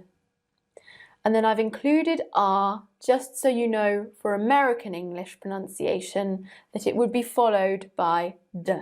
For RP, it isn't pronounced. Remembered, remembered. It's pronounced with a D because it ends with a schwa vowel sound which is voiced. But in American English, the R is pronounced at the end of words and it would sound something like remembered, remembered. Then we have the sounds that come before T as ed, the unvoiced sounds. We have P as in helped, F as in sniffed or laughed, S as in missed or danced, K as in asked. I know some of my students struggle with that sound, the combination of s, k, t, asked, asked. We have ch as in matched, sh as in washed, f as in unearthed. There aren't many ed words with the th at the end of the root word. Now, this rule also applies to adjectives, but there are many more exceptions. So some adjectives ending in t or d, we have insulted or beaded. Adjectives ending in a voiced consonant or a vowel, we have soothed or moved. And unvoiced consonants, distressed, astonished. There are lots of irregular adjectives that don't follow this rule, and they favour id at the end. Naked, wicked, jagged, rugged. There is normally a g or k sound at the end of the root word, but there are exceptions to the exceptions. For example, beloved. Okay, now it is time for the activity. I am going to read a story to you. It's filled with words that end in ed, and each time I reach a word that ends in ed, I'm going to stop for a couple of seconds to give you the chance to say how you think it might be pronounced, what ending you think it might have. As I've told you before, I loved living in Seville. I always envisioned myself living there long term. I had also lived in Madrid, but for some reason, Seville really inspired me. It had nearly everything I wanted, so I promised to myself that I would move there in the future. I moved back to the UK to finish my studies. When I finished, I rented a room from my parents and started my teaching business. One day I was invited to a New Year's Eve party. I didn't want to go, but I pushed myself. I noticed a very handsome man there, but we mostly ignored each other the whole night. One day, this man messaged me and asked me if I would participate in a charity dating show that he had organised. I responded with a yes and prepared for the event. In the end, that man won a date with me, and I postponed my plans to move to Seville. Eventually, I simply cancelled them. I discovered that home is not a place, it's a person. I have visited Seville every year since, and that's enough for me. True story. I will see you soon for another lesson. Mwah. Okay, you've got the pronunciation of regular past forms of verbs down. Well done. Make sure you don't forget any of that information. Don't worry, I've put it all in the ebook. However, there are lots of irregular verbs in English, so let's learn how to pronounce those. Now, I've got a mixture of a grammar and a pronunciation and a vocabulary lesson for you today. Today, we're going to be talking about the 25 most common irregular verbs in the English language. Honestly, learning the irregular verbs isn't a very exciting experience, but if you want to learn to speak English, you have to do it. If you can master the pronunciation and the correct form of the top 25 irregular verbs, then you will be a step closer to fluency and a step closer to speaking English like a native speaker. I'm going to pronounce the infinitive form, the past simple and the participle twice for each verb, and I'll give you time to repeat after me. Now, I've said before, the absolute best way of learning to speak like a native is by imitating. So I want you to copy or to imitate me. So I'm going to say the 3 forms and I want you to repeat them with me. I'll say them again and then you repeat again.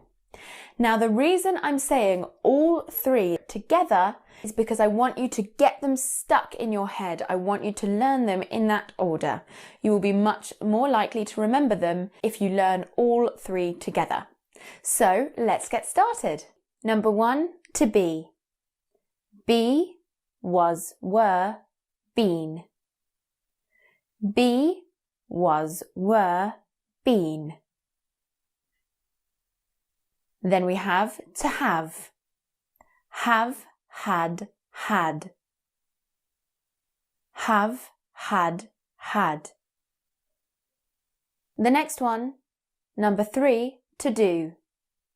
Do, did, done. Do, did, done. Number 4, to say. Say, said, said. Say, said, said. Number 5, to go. Go, went, gone. Go, went, gone. Number 6, to get. Get, got, got. Get, got, got. Number 7, to make. Make, made, made. Make, made, made. Number 8, to know. Know, knew, known. Know, knew, known. Number 9, to think. Think, thought, thought. Think, thought, thought. Number 10, to take. Take, took, taken. Take, took, taken. Number 11, to see. See, saw, seen. See, saw, seen. Number 12, to come. Come, came, come. Come, came, come. Number 14, to give. Give, gave, given. Give, gave, given. Number 15, to tell. Tell, told, told. Tell, told, told. Number 16, to feel. Feel, felt, felt. Feel, felt, felt. Number 17, to become. Become, became, become. Become, became, become. Number 18, to leave. Leave, left, left. Leave, left, left. Number 19, I like this one, to put. Put, put, put. Put, put, put. Number 20, to mean.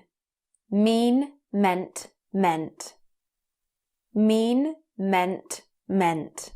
Number 21, to keep. Keep, kept, kept.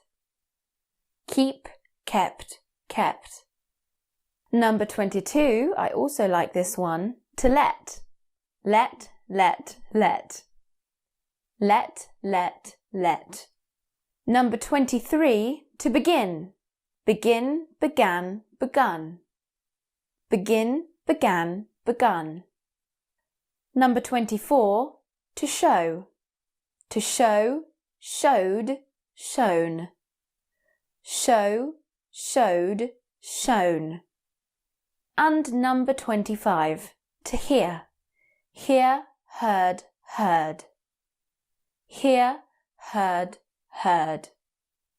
Okay, so those are the 25 most common irregular verbs in English. How is that? I hope you're feeling more confident in your pronunciation now. Pronunciation is weaved throughout my B1, B2 and C1 programs, meaning that you always learn how to say something as well as what to say. But now I think it's time to look at some tense adjacent grammar, because the classic past tenses aren't the only way to talk about the past. And believe me, most of my students need to watch this video. Let's learn about used to, would, be used to, and get used to.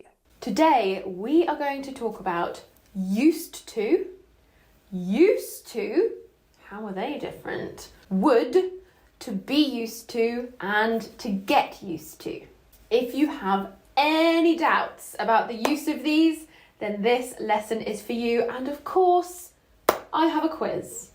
There will be a quiz at the end of this lesson for you to test your learning, so stay till the end. Okay, let's talk about used to and used to. Firstly, let's focus on the pronunciation, because I know this is very confusing for many students. Because when we say used on its own, we use the z sound and the d sound, used. But to say used to is quite a mouthful. So you will hear speakers of English saying used to, used to. That means that both used to and use to are pronounced in the same way in normal conversation. Used to, used to. This makes it slightly easier for you in spoken English, but in written English, you do have to be careful. Let's focus on used to. We use used to talk about past habits that we don't do in the present, or past states that are no longer true. Used to with the base form of a verb, also called the bare infinitive, but I'm going to call it the base verb here. I used to do yoga, but now I don't have time. I used to go to a language school, but I finished the course. I used to live in Seville, but now I live in England. I used to be a waitress, but now I'm a teacher. And that's an example of a state. That's not talking about a habit.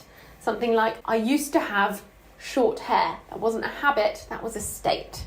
So that's using used with the D at the end. But you will see that people use use with no D at the end. This is a point of confusion for many of my students. In questions and negatives, we use use instead. I didn't used to like avocados, but now I love them. Did you used to work at the corner shop? He didn't used to care about his appearance, but now he takes pride in it. Did they used to go to the same school as us? It's worth noting that when you use never, you do use used with the D. He didn't used to care about his appearance. He never used to care about his appearance. We will do lots of testing of this in the quiz at the end. But now it's time to talk about would. When somebody is telling a story about the past, you might hear them use would plus base verb. When I lived in Seville, we would eat lunch at 4 p.m. When I was studying Spanish, I would watch Spanish TV shows. Now you might think, so it's the same as used to. Not exactly. We can't use would plus base verb to talk about past states, only past habits. An example, I would have short hair does not mean the same thing as I used to have short hair. Or I would live in Seville does not mean the same thing as I used to live in Seville. So remember, would plus base verb is only appropriate for past habits or repeated actions. Let's move on to be used to.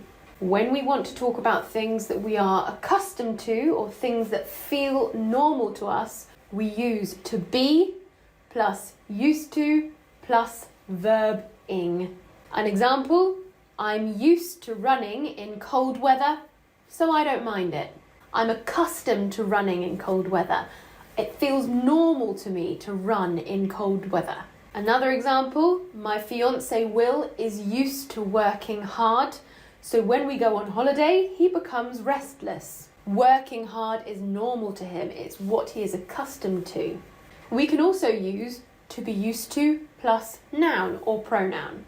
I live in the countryside, so I am used to mud. For example, wet soil. He is very handsome, so he is used to compliments. He is accustomed to compliments. My sister is annoying, but I'm used to her. Remember that here, the verb to be can be put into any tense. When I started waitressing, I wasn't used to carrying trays of drinks. True story, I dropped so many trays of drinks. Soon, I will be used to taking public transport, so it won't be so intimidating. Finally, we have to get used to. Different to be used to. Here, you can think of to get as to become used to. You form it in the same way as to be used to. We use to get used to plus verb ing or to get used to plus noun or pronoun. We use it to talk about a change in what we are accustomed to. Again, this can be used in any tense. At first, I didn't like stretching after running, but I got used to it. Or, I am getting used to public speaking. I am becoming accustomed to public speaking. Or, I hope I'll get used to driving in London soon. True story, I have been driving for 4 years and I still am not used to driving in London. I need to do it more to become more accustomed to it. Okay, I hope this lesson clarified some of your doubts, but to make sure it's fully in your brain, I now have a quiz for you. It's a multiple choice quiz. Number 1, when I started waitressing, I needed help with carrying trays, but now I them by myself.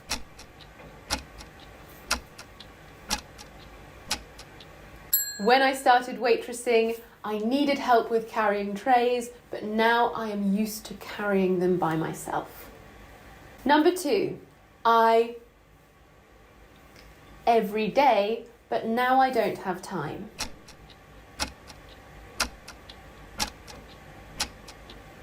I used to read English every day, but now I don't have time. Number 3, don't worry, this grammar is easy. You, it in no time.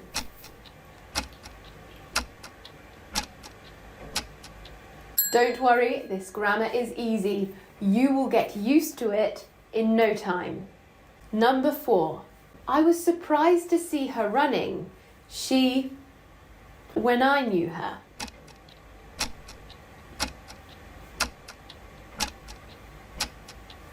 I was surprised to see her running. She didn't used to run when I knew her.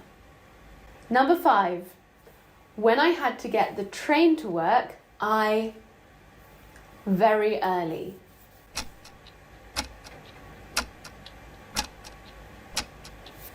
When I had to get the train to work, I used to get up very early. Number 6, when I was younger, I to the shop with my grandma to buy sweets.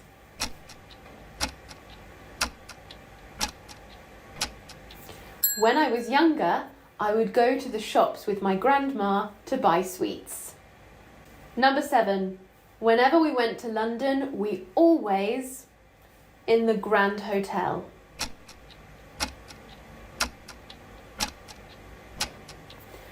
Whenever we went to London, we always used to stay in the Grand Hotel. Number 8, when you were a teenager, did you to rap music?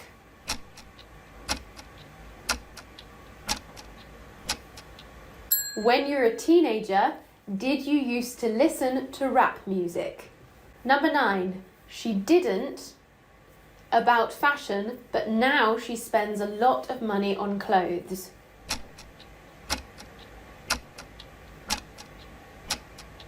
She didn't used to care about fashion, but now she spends a lot of money on clothes. Number 10, I don't like revising for exams, but it.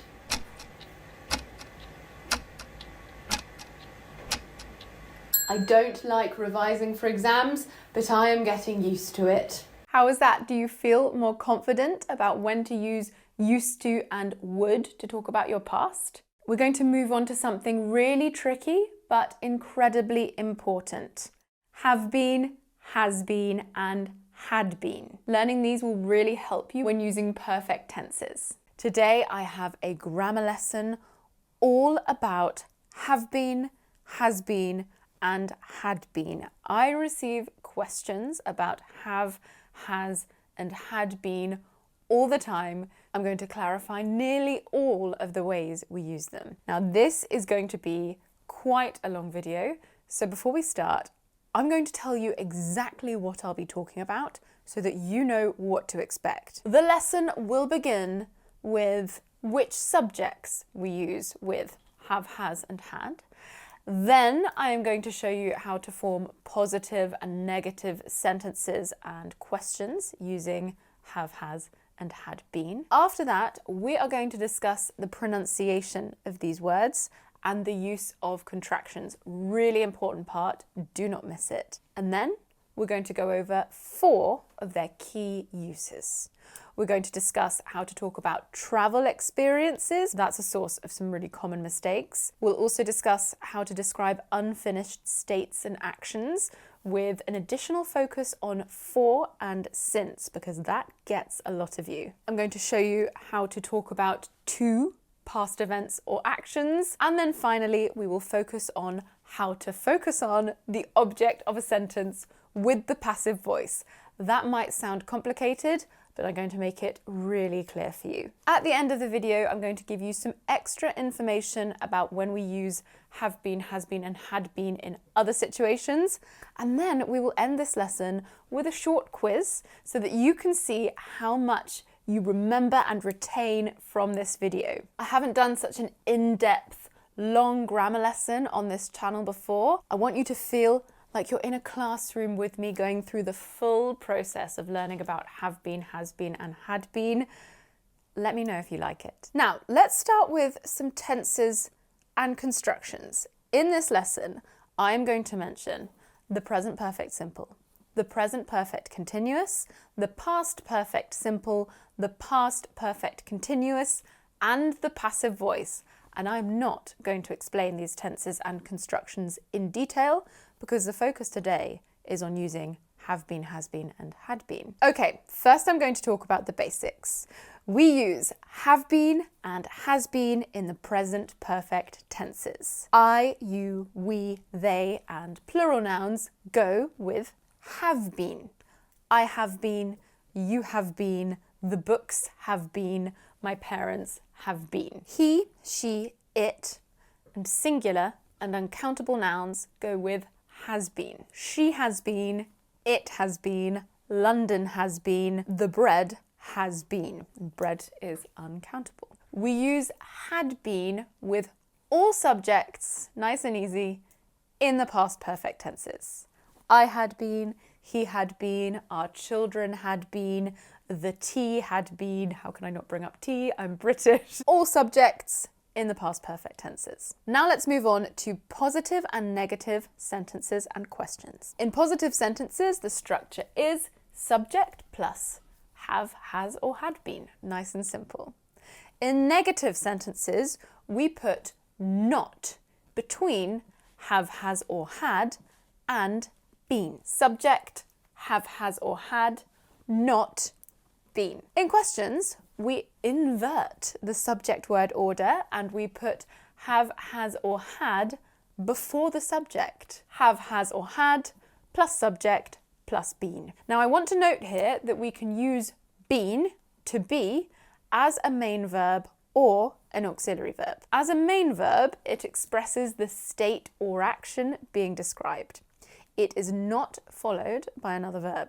And you will see this later in the video in sentences like, I have been to France. As an auxiliary verb, it adds grammatical information to a sentence. It's followed by a main verb.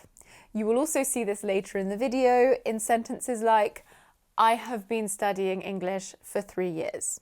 In this sentence, studying is the main verb. Okay, we're doing well, but there's more to do. And before we get started with how these words are used, we need to go over the pronunciation. Been is pronounced been or been. Been with a long E sound, been with a short I sound. Both are correct, but been is very common in faster, informal speech. It's also very common for speakers to use contractions with have, has, or had been.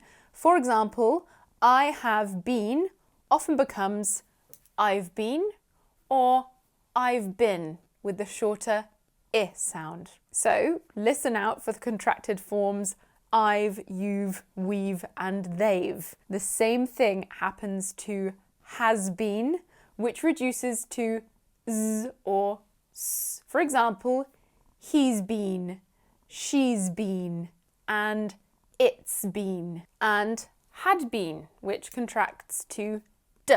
For example, I'd been and he'd been. There's an exception with the contraction of it had been, which contracts to it'd.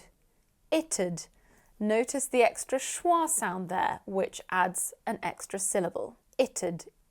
Finally, we often contract a noun with have, has, or had been. For example, the books have been, or London's been, or our children had been. Okay, we're ready for uses. Let's talk about the first and easiest use of have been, has been, and had been. This might be the easiest, but this is where a lot of my students get confused and make mistakes. We often use have been, has been, and had been when talking about travel experiences. For example, Will has been to London many times. This means that Will has visited London many times in his life up until now. Note that it's been to London, but it's just visited London without to. That's a common mistake, to insert a to where it's not wanted after visited. Here's another example. I've been to France 3 times. I have visited France 3 times in my life until now, and I might go again in the future. Here are some more examples. Has Verity been to Cardiff? Yes, she has been to Cardiff. No, she hasn't been to Cardiff. Have you been to Australia? Yes, I have. No, I haven't. So these answers are usually shortened to yes, I have. No, I haven't. Please note that we can't talk about specific times with have or has been to talk about general travel experiences. If you want to say exactly when something happened, use the past simple. It would be wrong to say, I have been to Australia last year. It should be, I went to Australia last year. Now, I'd like to mention something that lots of learners find confusing. Have or has been versus have or has gone. We use have or has been to say that someone went to a place and then returned. We use have or has gone to say that someone went to a place and has not returned. Look at these examples. Alicia has been to Mumbai. She went to Mumbai and then she came back. Alicia has gone to Mumbai. She will be back next week. She went to Mumbai and she is still there. You can also use had been when talking about travel experiences. We use had been to say that we travelled or didn't travel to a place before another event in the past. For example, I had never been to the US before I visited New York last year. There are 2 past tenses here. I had never been and I visited both refer to the past. The sentence means that the first time in my life that I visited the US was when I went to New York last year. Here's another example. I was excited to receive an invitation to their wedding in Barcelona. I had been to Spain before, but only to Madrid. This sentence means that I received the invitation to the wedding in the past. I visited Spain at some point before I got the invitation, but not Barcelona, where the wedding was. Okay, we're ready for usage number 2, unfinished states and actions. We use have been and has been in the present perfect simple to talk about states that started in the past and continue up to the present. For example, he has been a nurse for almost a year, or he has been a nurse since last March. He started working as a nurse last March and has had the job for almost a year. He is still a nurse now. We use have and has been plus ing in the present perfect continuous to talk about actions that started in the past and continue up to the present. For example, I have been studying English since 2021. 2021 was my starting point for studying English, so I started in 2021 and I have continued for 3 years until the present day. You don't know if I will continue studying English in the future. Using have been or has been doesn't give you any information about the future. We often use the words for and since with the present perfect tenses. When we use for, we're talking about the duration of the activity or the period of time. So 3 years is how long I have been studying English. When we say since, we are talking about the starting point. So I started studying English in 2021. Here are some more example sentences.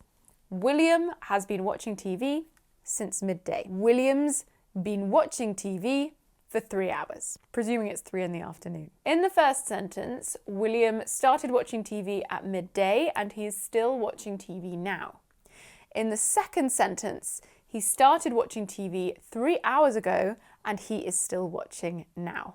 Another example, we've been together for 7 years. We've been together since 2017. So we got together 7 years ago in 2017 and we are still together now. That's actually true. I can't believe 2017 is 7 years ago. Okay, use number 3. We're going to take a closer look at had been. I'm going to take the sentences that we used to learn have been and has been and show you how they're used with had been. And this is going to help you see how the meaning changes. Let's start with our sentence about studying English because it's nice and relevant for you. Here it is with had been in the past perfect continuous. I had been studying English for 3 years when I went to London last year. There are 2 past actions here. One continuous past action, I had been studying English, and a single finished action, I went to London. Now I want to compare that sentence with our previous one with have been. I have been studying English for 3 years. Here, there is one action that continues up to the present. We use had been or had been plus ing when there are 2 past events. The action with had been began in the past and continued up to a more recent point in the past. We use the past simple to talk about the action or event that happened second. In this case, the more recent point was last year when I went to London. We use the past perfect continuous for the action which happened first. We don't know if the action of studying English continued beyond the visit to London, but I hope so. Never stop studying English. I haven't stopped studying English. Let's have a look at the other example sentences and change them to had been. We have William had been watching TV for 3 hours when he stopped to do some housework. The action had been watching began first and continued until William realised it was time to start the housework. Another example, he'd been a nurse for 11 months when he quit his job. In this case, he became a nurse and continued in the job for 11 months, then he quit. This is an example of the past perfect simple. And the last example is a sad one. We had been together for 7 years when we broke up. We were in a relationship for 7 years before we broke up. I'm not referring to my relationship, by the way. Last lesson, I didn't wear my wedding ring because it was having some maintenance and there were rumours. Okay, let's move on to the 4th and final use that I want to talk about in this video of have been, has been, and had been. They are used in the passive voice. So, I buy lots of things online for my dog Diego, and when I complete a purchase, I get an email saying, "Your order has been received." This sentence is in the passive voice. In the active voice, it would be, "We have received your order." The website uses the passive voice because we, the seller, isn't important to this situation. The order is more important, so the focus of the sentence is on that. After I've bought something, the shop sends my purchases to me. I often get a message from the courier. Notice the pronunciation of courier. Courier with the sound, courier. I always want to say courier or courier, but it's courier. Distracted by pronunciation, I get a message from the courier saying, your parcel has been delivered. Or, because I usually buy several things at once, your parcels have been delivered. The parcels are more important than the company or person who delivered them, hence the passive voice. So how do we use had been in the passive voice? This is quite advanced, but it's important that you know it because I'm sure you will hear it. We use had been in the passive voice when there are two actions in the past. For example, my van had been repaired by the mechanic, so it was as good as new. Both of the events or actions were in the past. The first event that occurred is indicated with had been and the second with the past simple. So first, the mechanic repaired my car and then it was as good as new. Let's look at another example. By the time we arrived at the hotel, all the rooms had been booked for the night. Again, we have two events in the past. First, people booked all of the rooms and then we arrived at the hotel. Very poor planning. Okay, extra bits, extra info. In this final section, I want to give you some extra information about when you will see have been, has been, and had been used. I'm not going to explain these uses in great detail, but I just want you to be aware of them. We have three to go for, and number one, have been after modal verbs. We see have been, but not has been, appear after modal verbs like might and must. Using have been with different modal verbs could be a whole new video in itself, so here are just a couple of examples. Maria might have been in Ghana last month. She goes every year in January. Or he must have been at work when you tried to call him. Number two, the third conditional. You will also see have been after a modal verb in the third conditional. For example, I would have been happy if you had come. And we use had been in the third conditional too. If I had been to Greenland before, I would have told you about it. Number three, has been as a noun. Can you notice anything weird with this one? There is a hyphen between has and been. A has been, a noun, is a person who was important, famous, or very good at something in the past, but isn't anymore. It's not a very nice thing to call someone, but you should recognize the word even if you don't use it. Okay, quiz time. I'm going to show you 5 sentences and I want you to decide how to fill in the gaps. Choose from have been, has been, or had been. Are you ready? Here's number 1. She waiting for her friends to arrive for over 30 minutes. I'll give you 5 seconds.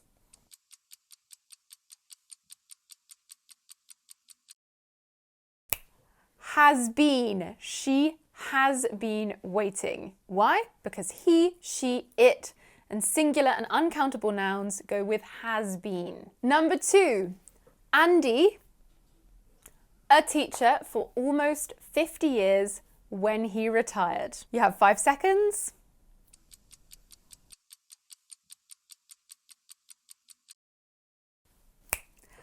Had been. Andy had been a teacher for almost 50 years when he retired. Okay, number 3, you ever to London. 5 seconds.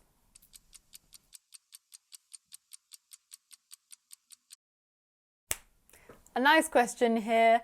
Have you ever been to London? Number 4, my bike. Stolen. How am I going to get home? 5 seconds.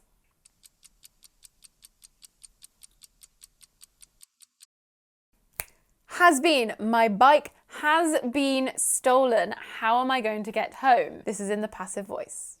And number 5, Kareem never to Mongolia, but he's planning to go next year. 5 seconds.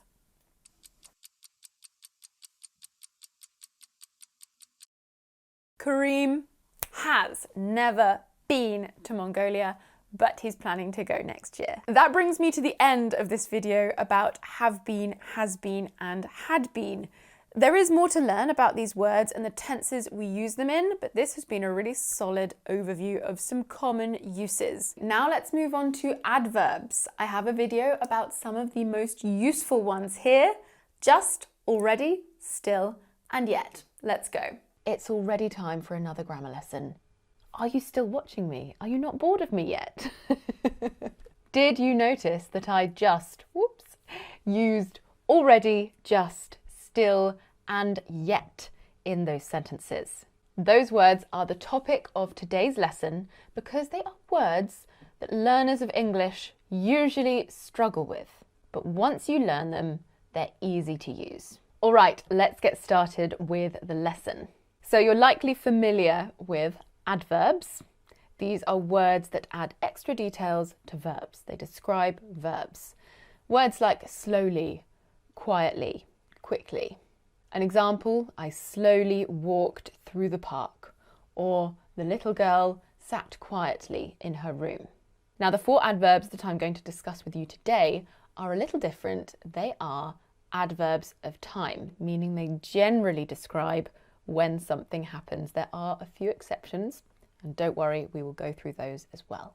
To understand them visually, take a look at this timeline. We can see the past, now, and the future. Already and just are used to talk about actions in the past that are finished. They're not ongoing, they're finished, completed, done. Yet is used to talk about things that are planned to happen in the future, and still is the tricky one. It can have different meanings depending on the usage. These adverbs of time are mostly used with the present perfect. Have done, I have done. This is because they're used to describe actions that are related to the present in terms of their timing. I'm going to give you a couple of examples to demonstrate the timing now. With just, we have I've just finished my homework. I've just finished my homework. I finished my homework a short while ago. With already, I've already watched that movie. I've already watched that movie. I watched that movie sometime in the past. So just is a short while ago and already sometime in the past. It could be a few days ago, it could be a few months ago, we don't know. But what we do know is that it happened longer ago than just. I've just watched that movie. I very recently watched it. I've already watched that movie a bit further back in time. Let's take a look at yet. I haven't been to the supermarket yet. I haven't been to the supermarket yet. This means that it's planned but not done. You've planned something but you haven't done it yet. See, perfect place to use that word. And still. I still haven't called my teacher. I still haven't called my teacher. In this context, it also means that it's planned but not done. This meaning is very similar to the third example, the previous example. The difference is that this implies, the still here implies, that this action should have already been completed, but you still haven't done it yet. The still here focuses a little bit more on that you should have already performed that action, but you still haven't. Maybe you've been procrastinating. Maybe you downloaded Candy Crush. I did that once. I know that's a very old game. It was ridiculous. Anyway, moving on. So we've got the basic outline. Let's dive a little deeper and look at them as individuals. Already. Already has 3 basic usages. First usage, it's used to describe something that happened in the near past, as we discussed before. You don't need to wash up. I've already done it. I very recently washed up. The action likely happened several minutes ago. Second usage, we use it to describe an action that happened longer ago. I don't want to travel to Spain. I've already been there. That is the biggest lie I've ever said. I always want to travel to Spain. In this sentence, the meaning of already could be months or years in the past. It's much further in the past than the first example. The third use of already, and this is an important one, is to express the idea that something happened quicker than expected. The test started 10 minutes ago, but she's already finished it. That is way quicker than I expected. Maybe the test was meant to be 30 or 60 minutes long, but the student finished it in 10 minutes. This action took place sooner than expected. I can't believe you finished it already. Let's have a quick test to check your understanding. I'm going to show you 2 sentences and I want you to think about the meaning of already in that sentence. Whether it's the first usage, the near past, the second usage, longer ago, or the third usage, quicker than expected. First one, I don't want to see that concert. I've already seen them live. I don't want to see that concert. I've already seen them live. 1, 2, or 3. Near past, longer ago, or quicker than expected. If you chose number 2, then you are correct. Number 2, it's 11 a.m. and he's already eating his lunch. It's 11 a.m. and he's already eating his lunch. I can relate hard with this sentence. I can really relate with this sentence. Whenever I have a packed lunch, I just can't stop thinking about it until I'm finally eating it. Which usage? 1, 2, or 3? If you chose 3, then you are incorrect. Joking, you're correct. Did that make you jump? Yeah, he's eating his lunch sooner than expected, but he knows his body clock, so he can do what he wants. Let's move on to the next word, just. Just has a very similar meaning to already, as we have already discussed a short while ago, but it expresses that something happened much more recently. I've just finished dinner, now it's time for dessert. I finished dinner moments ago and now I'm ready for dessert. However, just can talk about something that happened a little longer ago. It can be used to describe something that happened recently. For example, William has just come back from America. William could have come back several days ago rather than moments ago, but this is still considered recent. I've also got 3 more usages of the word just. They all have a similar general meaning in that they express a strong feeling towards something. An example, that's just what I wanted to say. That's exactly or precisely what I wanted to say. So just here is used to express a precise or exact meaning. That's just what he thought. That's exactly precisely what he thought. Another example, she is just an amazing singer. She is just an amazing singer. It's like saying simply. She is simply an amazing singer. So just here is used to show a strong feeling about something. I strongly feel that she is an amazing singer. What about this? Just finish the task as quickly as you can. Just finish the task as quickly as you can. Just here is used to express impatience when giving orders. Just do it! Do it now! So those were all about having a strong feeling towards something. We now have 2 more meanings. These are used very frequently. If I phone my husband and he's at work and he says, "What do you need?" I might say, "I just wanted to tell you that I love you. I just wanted to tell you that I love you." We use just here to reduce the force of a statement and almost to suggest that it's not important. Oh, it's not important. I just wanted to tell you that I love you.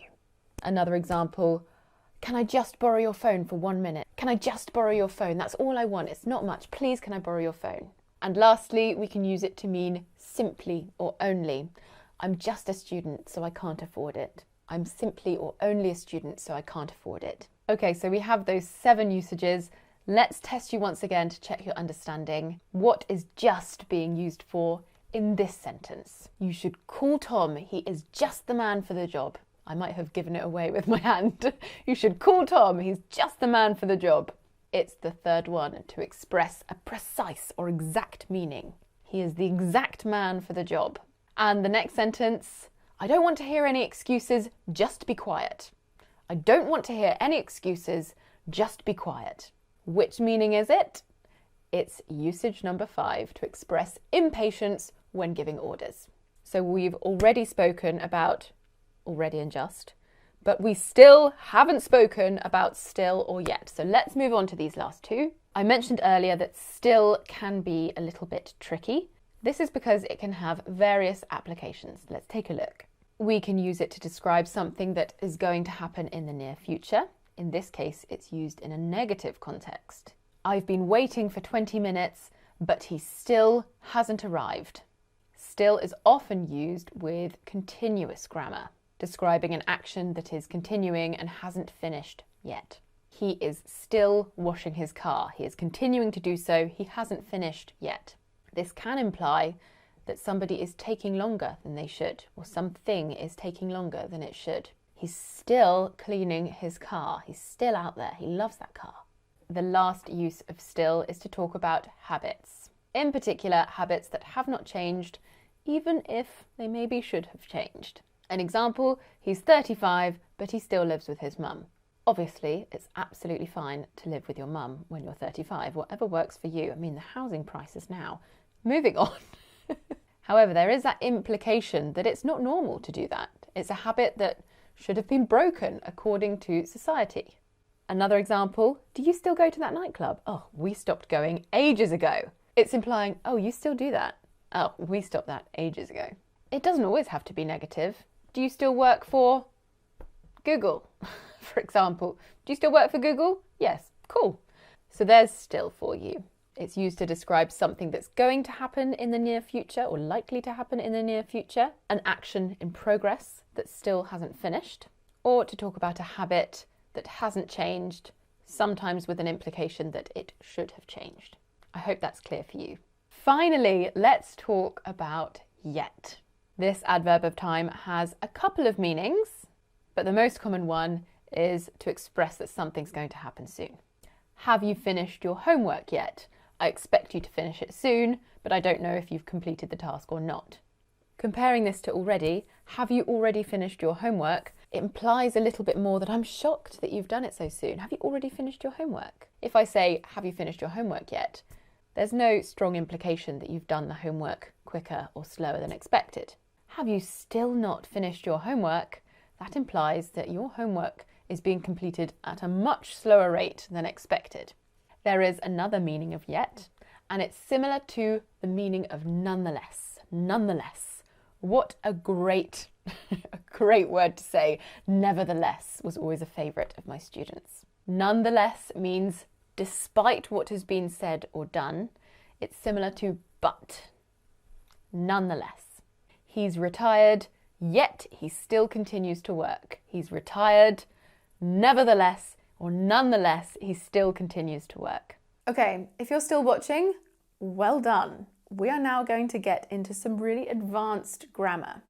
In this video, you're going to hear about the tenses and many other structures you will need for the C1 level of English. What do you think? Are you ready for C1? To learn more about this level and B1 and B2, don't forget about the B1 to C1 ebook. It's free to download. The link is in the description box. Have you ever heard someone boast about having this level of English, the C1 level? This is also known as the advanced level of English. For most English learners, the C1 advanced level is the ultimate goal. But when students approach me and say, I want to reach C1, if I ask them, well, do you know what C1 is? Do you know what the advanced level is? They often can't tell me. In this video, I'm going to go through all of the grammar that you need to master to be able to say that you have a C1 level of English. There is also so much to cover in vocabulary. I have so much to share with you. Things like humour, paraphrasing, word formation. Today we're going to focus on the grammar. Okay, I'm going to tell you about the grammar that you need to master to be able to say, I am at C1 level in English. But first, let's look a little deeper into what a C1 level of English actually is. If you reach B2, you are said to be fluent in English, but C1 takes this further. This is why C1 is the ultimate goal, in my opinion. C1 is fluency with a deep understanding of the nuances of the English language. When you achieve C1, and I truly believe you will be able to, you will express yourself with phrases that native speakers naturally use, and you'll be able to do it without thinking, which means saying things like, I can't wait to put my own stamp on this place, instead of, I can't wait to redecorate. You use English as if it's part of your instinct. You'll be able to express yourself spontaneously without reaching for or searching for words. Don't worry, all of us get stuck sometimes. Even in our native language, we can all relate, but I have got a really good trick for that. One of my favourite parts of the C1 level is that you'll be able to understand subtle jokes in English. This means complete participation in conversations and everyday life. I've learnt multiple second languages and I know what it's like to be in a group situation where someone says something that's seemingly meaningless and everyone laughs apart from you. It feels bloody lonely. So this might sound like complete and utter native-like fluency. You might be wondering, what is after C1? Like, what could C2 possibly be? Well, C2 is the highest level of English. Here you have a near native understanding. You can comprehend and summarize almost everything you read and listen to, including colloquialisms or regional language, and you can express yourself with an understanding of the finest nuances of English in just about any situation. Oh, and you need to know around 16,000 words. Obviously, this is just a rough guide. As a teacher, I encourage all of my students to aim for a B2 level of English. I encourage my students who are truly passionate about English, British culture. The students who want to excel, I recommend that they go for the C1 level of English. With B2, you would be able to work in English, but C1 is about reaching that level of comfort and relaxation, where you don't have to reach for words, you know them as part of your instinct. So let's talk about grammar. When you do A1, B1 and B2, you have a lot of grammar to learn. In my B1 program, there is loads of grammar, a big focus on tenses. In B2, there's still a lot of grammar. C1 is less about learning entirely new grammatical structures because you should have already learnt most of that at B2 and below. Instead, C1 is about learning grammatical nuances. So it's adding to your repertoire of phrases and building your instincts for English grammar. B1 and B2 are about introducing big new topics. C1 is about fine-tuning and tweaking. Let's take a look at the grammar that you need to know for this C1 level. We'll start with the tenses. If you feel ready to study at C1 level in English, you should already have a strong foundation in the English tenses. However, a C1 program or course will provide you with revision of the past, present and future tenses with a focus on their advanced uses, and this is exactly what we will do in my beautiful British English C1 program. For example, you should know how to use the future perfect tense to make assumptions about the present. For example, I'm sure my husband will have noticed that I used all the milk this morning. If you're studying at C1, you should also learn how to talk about the future using some advanced structures like to be set to and to be on the verge of. And you need to know when it is appropriate to use these structures. Let's move on to modals. At C1 level, you should be comfortable with using modal verbs, and you should know some advanced structures for speculation and deduction. And you'll also be comfortable with using modal verbs with adverbs that collocate with them. Like, they could conceivably have driven all that way in one night, but it's unlikely. You'd also know how to use structures such as the odds are or I dare say. For example, I dare say I'll have to brush up on my grammar before I do a new course. Conditionals. At C1 level, you should already be familiar with the basic conditionals and the mixed conditionals. But when you're at C1, you're going to learn about a range of words and phrases to replace if and to take your conditionals to a more advanced level. For example, this is quite advanced, but for a wonderful trip to Spain when I was younger, I would never have decided to learn the language. Or, given that I'd like to achieve the C1 level of English, I'm going to have to study harder. Can you see how it's kind of like B2 on steroids, C1? What about the passive voice? Again, if you've reached C1, you should be well versed in how the passive voice is used. But at C1, there will be more of a focus on using the passive infinitive and passive ing forms. For example, Lucy recalled having been taught about the passive voice at some point in the past. You'll also need to learn about the subtle differences between phrases like there's nothing to do and There's nothing to be done. Just a subtle difference in meaning between the two, but important. You'll also need to have a strong understanding of how to use negative inversion to add emphasis and variation to your writing and your speaking. Inversion is used widely in literary contexts, so understanding this structure will help you to comprehend and analyse a wide range of texts more effectively, particularly those with complex or literary styles. For example, never have I seen such a beautiful sunset, or such was the commotion that I could barely hear myself think. I love inversion in English. I think it sounds bloody beautiful. Never have I come across such a beautiful grammatical structure. Oh, we have to mention hedging and boosting. Those who have a C1 level should be familiar with hedging and boosting when writing and speaking.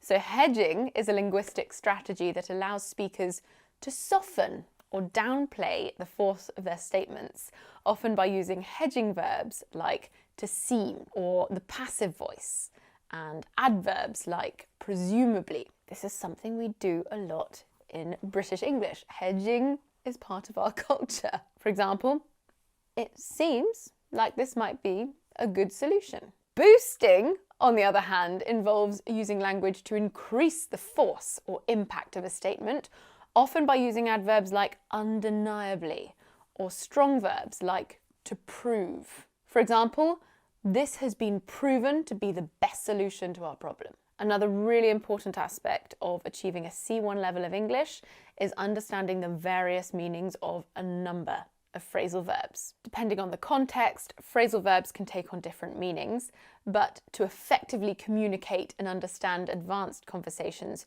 you will need proficiency in using phrasal verbs. There's no escaping them at this point. I'll show you a quick example using the phrasal verb to set up. We have to set up, meaning to organise or arrange, to set up a time for a meeting. We can also set people up on a date. We can put two people together with the intention of them forming a romance. My friend set me up with her cousin. We could also have to set someone up, meaning to trick someone, to put them in a situation where they're going to be humiliated or tricked. You set me up when you told me it was a fancy dress party. Everyone else was in black tie. We also have to set up as in to put things into place. I need to set up my filming studio so I can make some lessons. Some of the most important grammatical tools that C1 level students need to master are the use of coordinating, correlative, and subordinating conjunctions and connectors, because they enable you to form more complex and varied sentence structures, enhancing your ability to express ideas and arguments. These tools also help you to establish logical connections between ideas, making written and spoken communication more coherent, persuasive and fluid overall. Now, these should have been learnt at B1 and B2 level, but a demonstrated level of proficiency is really necessary at the C1 level. Okay, that in general is the majority of the grammar that you need to know to say that you're at a C1 level of English. That's all from me today. I hope you found this lesson useful. Okay, back to my first love now, pronunciation. In the next lesson, you're going to learn about how to pronounce contractions. We use so many contractions in the tenses, from I'm to it'd. Let's listen. Oh, this video is a bit of a mix of everything. It's going to be about pronunciation and a little bit of grammar too, and it's going to help your vocabulary. Today we're going to talk about contractions. Contractions are perfect for informal situations. For conversational English, native speakers use them all the time. Today I'm really going to be focusing on how to pronounce them, because lots of students struggle with that. A contraction is when we take two words and we shorten them into one word. For example, I will, I'll. In today's lesson, we are going to discuss positive contractions, and maybe in another video I'll talk to you about negative contractions. Let's get started with the lesson. So let's take a look at that I will example again. I'll. You'll notice that we use the apostrophe to replace some missing letters. To form contractions, we usually combine a verb, auxiliary, or modal with a pronoun. However, there are always exceptions because it's English. We just love exceptions. The most common contractions are formed with am, is, are, has, had, and would, will. So I think to start, we'll take a look at how to pronounce contractions that include the be verb, as in am, is, and are. First, we have I am, which is written and pronounced as I'm. I'm sorry I'm late. There's so much traffic today. We also have he is, and this can be pronounced in various ways. The most common one is he's. You can also hear his. That's a very short, sort of weak form. Sometimes people will even drop the H, the H sound, and they'll say is. This is only in certain dialects. Most commonly, you'll hear he's or his. He's at the store, he'll be back soon. We also have she is, which is pronounced as she's, or the weak form, shiz. She's the smartest in the group. It is nice and easy. It's pronounced it's. It's not supposed to go in the cupboard. It goes in the refrigerator. We also have your. And there's another way of pronouncing this. You can also say your. But your is a bit simpler and a bit easier to say, I think. You're right about that. We also have we are, as in we're. This can be a tough one to pronounce. Ear. We're off to the cinema. See you in a few hours. And finally, they are makes their. I know that air sound can be quite challenging too. Air.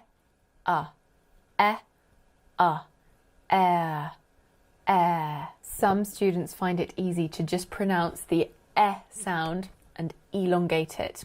Air. They're still here. Do you want me to get them for you? Let's move on and focus on the contractions including has, had, and have. They can be used as contractions but only when they are auxiliary verbs. This part's really important. We can't use have, has, or had as a contraction if it is the main verb in the sentence. Take a look at these two examples. This should clarify it for you. I had just heard the news when you called me. Had in that sentence is an auxiliary verb. We can use it as a contraction there. I'd just heard the news when you called me. In this next sentence, I had a cup of coffee this morning. It's the main verb of the sentence. We can't contract it. I'd a cup of coffee this morning.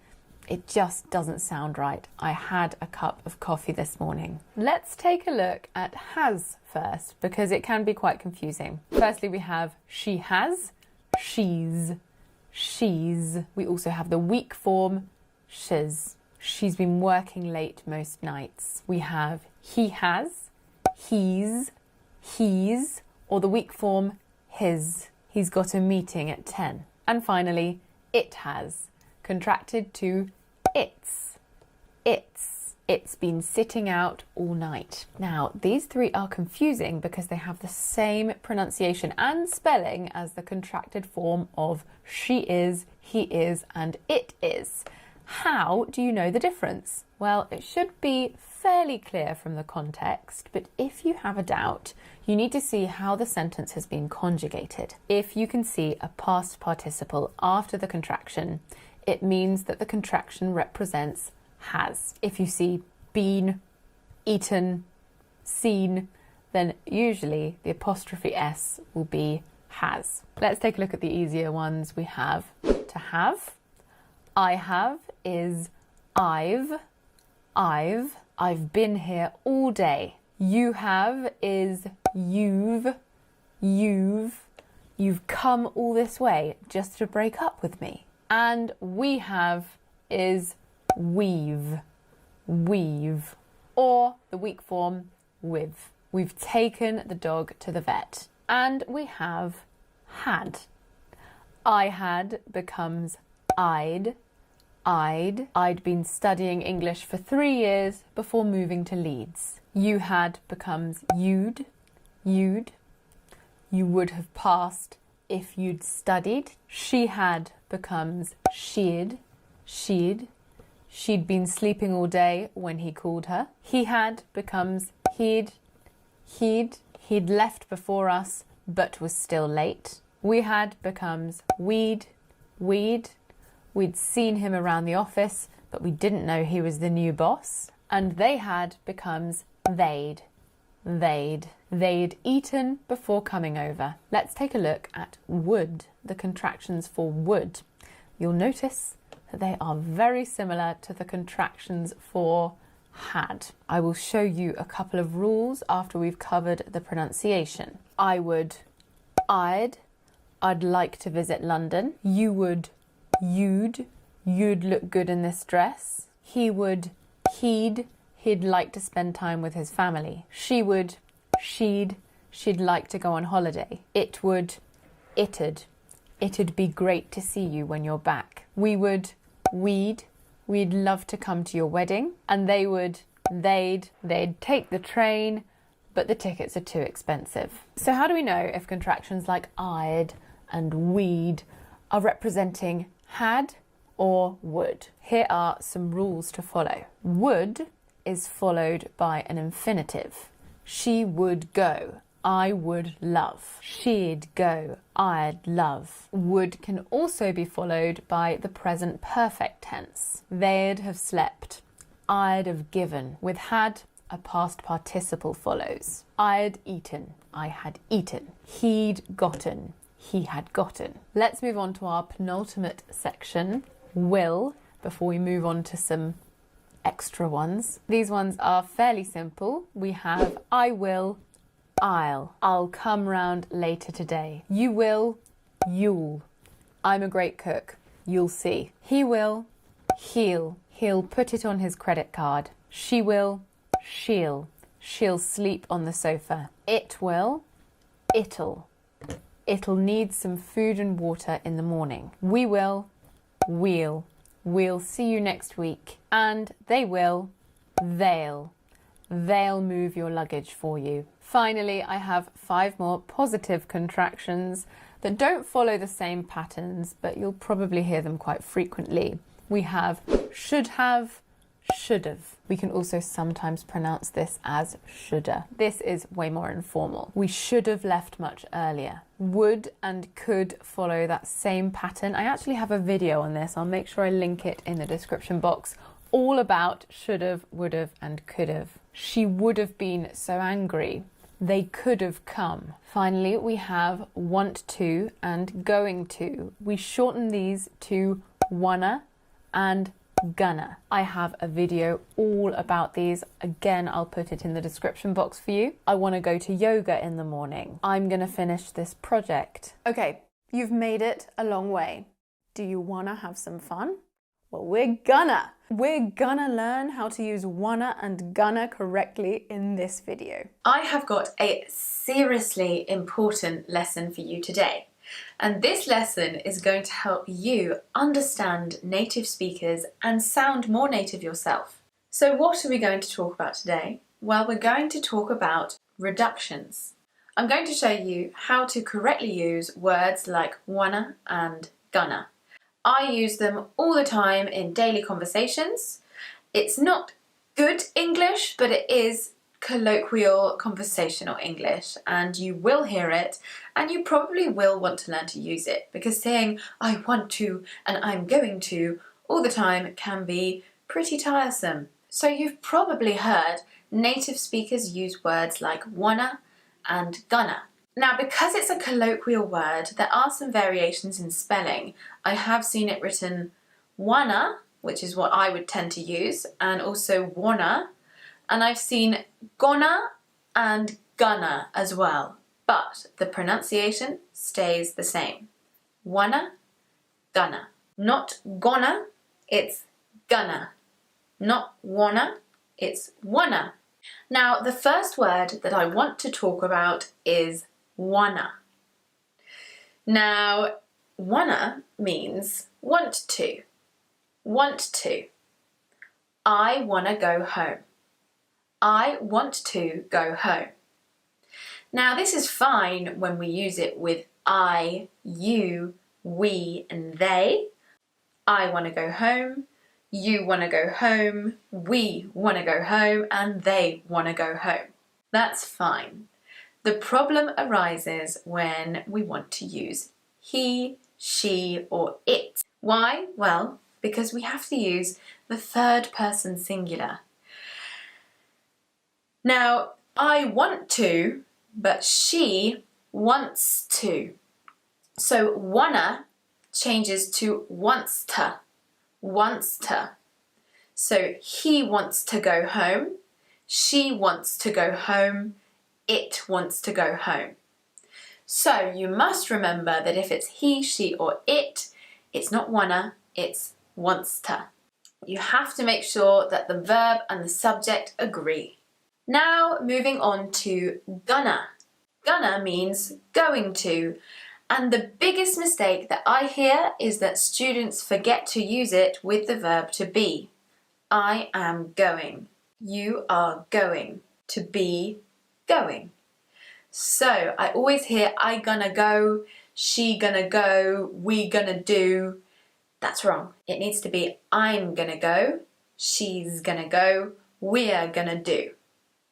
Now the other error that students tend to make with gonna is to do with the pronunciation of the third person singular again. I'm gonna go, you're gonna go, we're gonna go, they're gonna go is fine. But as she and he both finish with a vowel sound which is voiced, we need to use the z sound. She's gonna go, he's gonna go. If you want to sound native, you must do that. If you say she's gonna go or he's gonna go, I immediately recognise that you're not a native speaker. Of course, people will understand you, but if you want to speak like a native, then that's what you need to do. Now with it, on the other hand, as t is an unvoiced consonant, we use the s sound after it. So she's gonna, he's gonna, it's gonna. Now I hope that clarified your doubts about the reductions wanna and gonna. Remember, not gonna, it's gonna. Not wanna, it's wanna. Remember there are various different spellings, but I would advise against using them in written English. It's something that we tend to use more speaking. Now remember that your subject has to agree with the verb. Wanna, I wanna, he or she wants to. Then remember to use the verb to be with gonna. And the pronunciation, she's gonna, he's gonna, it's gonna. Okay, I know you're gonna be sad, but we've reached our last video, but it's a really good one. And before you watch, this isn't a tense, this is a mood. We're going to learn about the subjunctive mood. It's used in different tenses. It's very important, so watch the video to learn more. I have an advanced grammar lesson for you today. We are going to cover the subjunctive mood. And if I were you, I'd pay attention. Right, let's get started with the lesson. You probably already use the subjunctive mood at certain times when you're speaking English, particularly in some conditional sentences. If you have ever said, if I were you, you have used the subjunctive. I want to help you expand your knowledge with a few different verbs we use in the subjunctive mood. But firstly, what is the subjunctive mood? We use it to express wishes and imagine situations and to make proposals and suggestions. Let's look at wish, if only, and would rather. They often have this construction. I wish he were here. If only I were taller. I would rather he played outside more often instead of always sitting on the computer. These are examples of the subjunctive mood. Now, you will often hear native speakers say, I wish he was here, for example. The subjunctive mood in general is slowly falling out of use, but it's imperative that you learn it if you want to pass any exam or test in English. You will hear lots of native speakers using it, and you'll especially want to use it in more formal situations and in writing. Let's talk about the subjunctive verb forms. The present subjunctive uses the base form of the verb with all subjects. We use the present subjunctive to talk about a present or future hypothetical. For example, I suggested he stop eating out so often if he wants to save money. You can see that I used the base form of the verb stop and not stops, as would normally follow a third person singular subject. It is often tricky to see that the subjunctive is being used if the sentence doesn't contain a third person singular subject. If I said, I suggested they stop eating out so often if they want to save money, you can't see that the verb stop is in the subjunctive form, but this is a subjunctive sentence. In the past subjunctive, we use the past simple form, or with be, we use were with all subjects. We use the past subjunctive to talk about things that we wish were true or that we wish had happened in the past. I wish she were here. Again, we use were and not was to indicate that this is something imagined. We often use the past subjunctive in subordinate clauses that begin with as though, as if, and if, as well as with the verb wish. Some examples: he looked straight through me as if I were invisible. Or Dylan seemed so confident as though he knew he would win from the very beginning. In the second example, it's difficult to see the subjunctive being used, but it is there. Now let's talk about verbs and phrases that are followed by the subjunctive. Sentences in the subjunctive mood often contain multiple clauses. Here are some of the phrases and verbs that can be followed by the subjunctive with examples. Suggest. I suggest he go home immediately and check on his mum. Recommend. I recommend you take 2 tablets per day. Request. We requested that she come an hour earlier to help us set up. Demand. He demands they clean their rooms right now. Ask. I ask that we change the time of the event as so many people can't make it. Insist. They insisted he move his car as it is blocking the road. Propose. She proposes the team continue training for as long as possible tonight. It is important that. It is important that she be given priority. It is advisable that. It is advisable that they stay outside for as short a time as possible. It is imperative that. It is imperative that work stop immediately while we wait for the inspector. Finally, I'd like to show you some common phrases in English that contain the subjunctive. Suffice to say. Suffice to say, Ellen wasn't very happy when they arrived 2 hours late.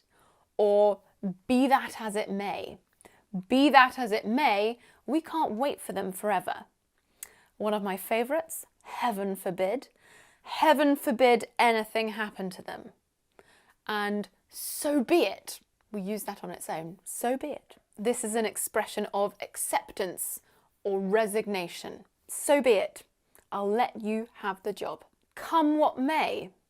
They're pushing ahead with the new road, come what may. And finally, far be it.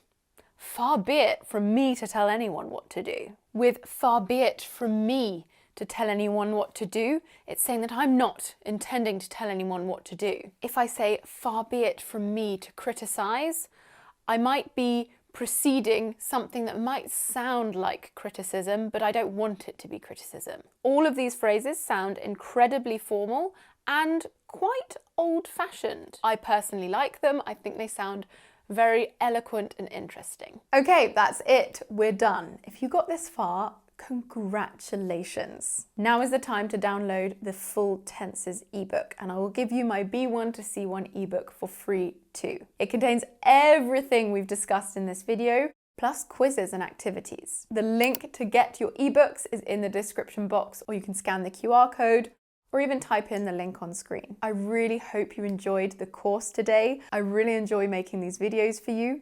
I will see you soon in the next video. Mwah.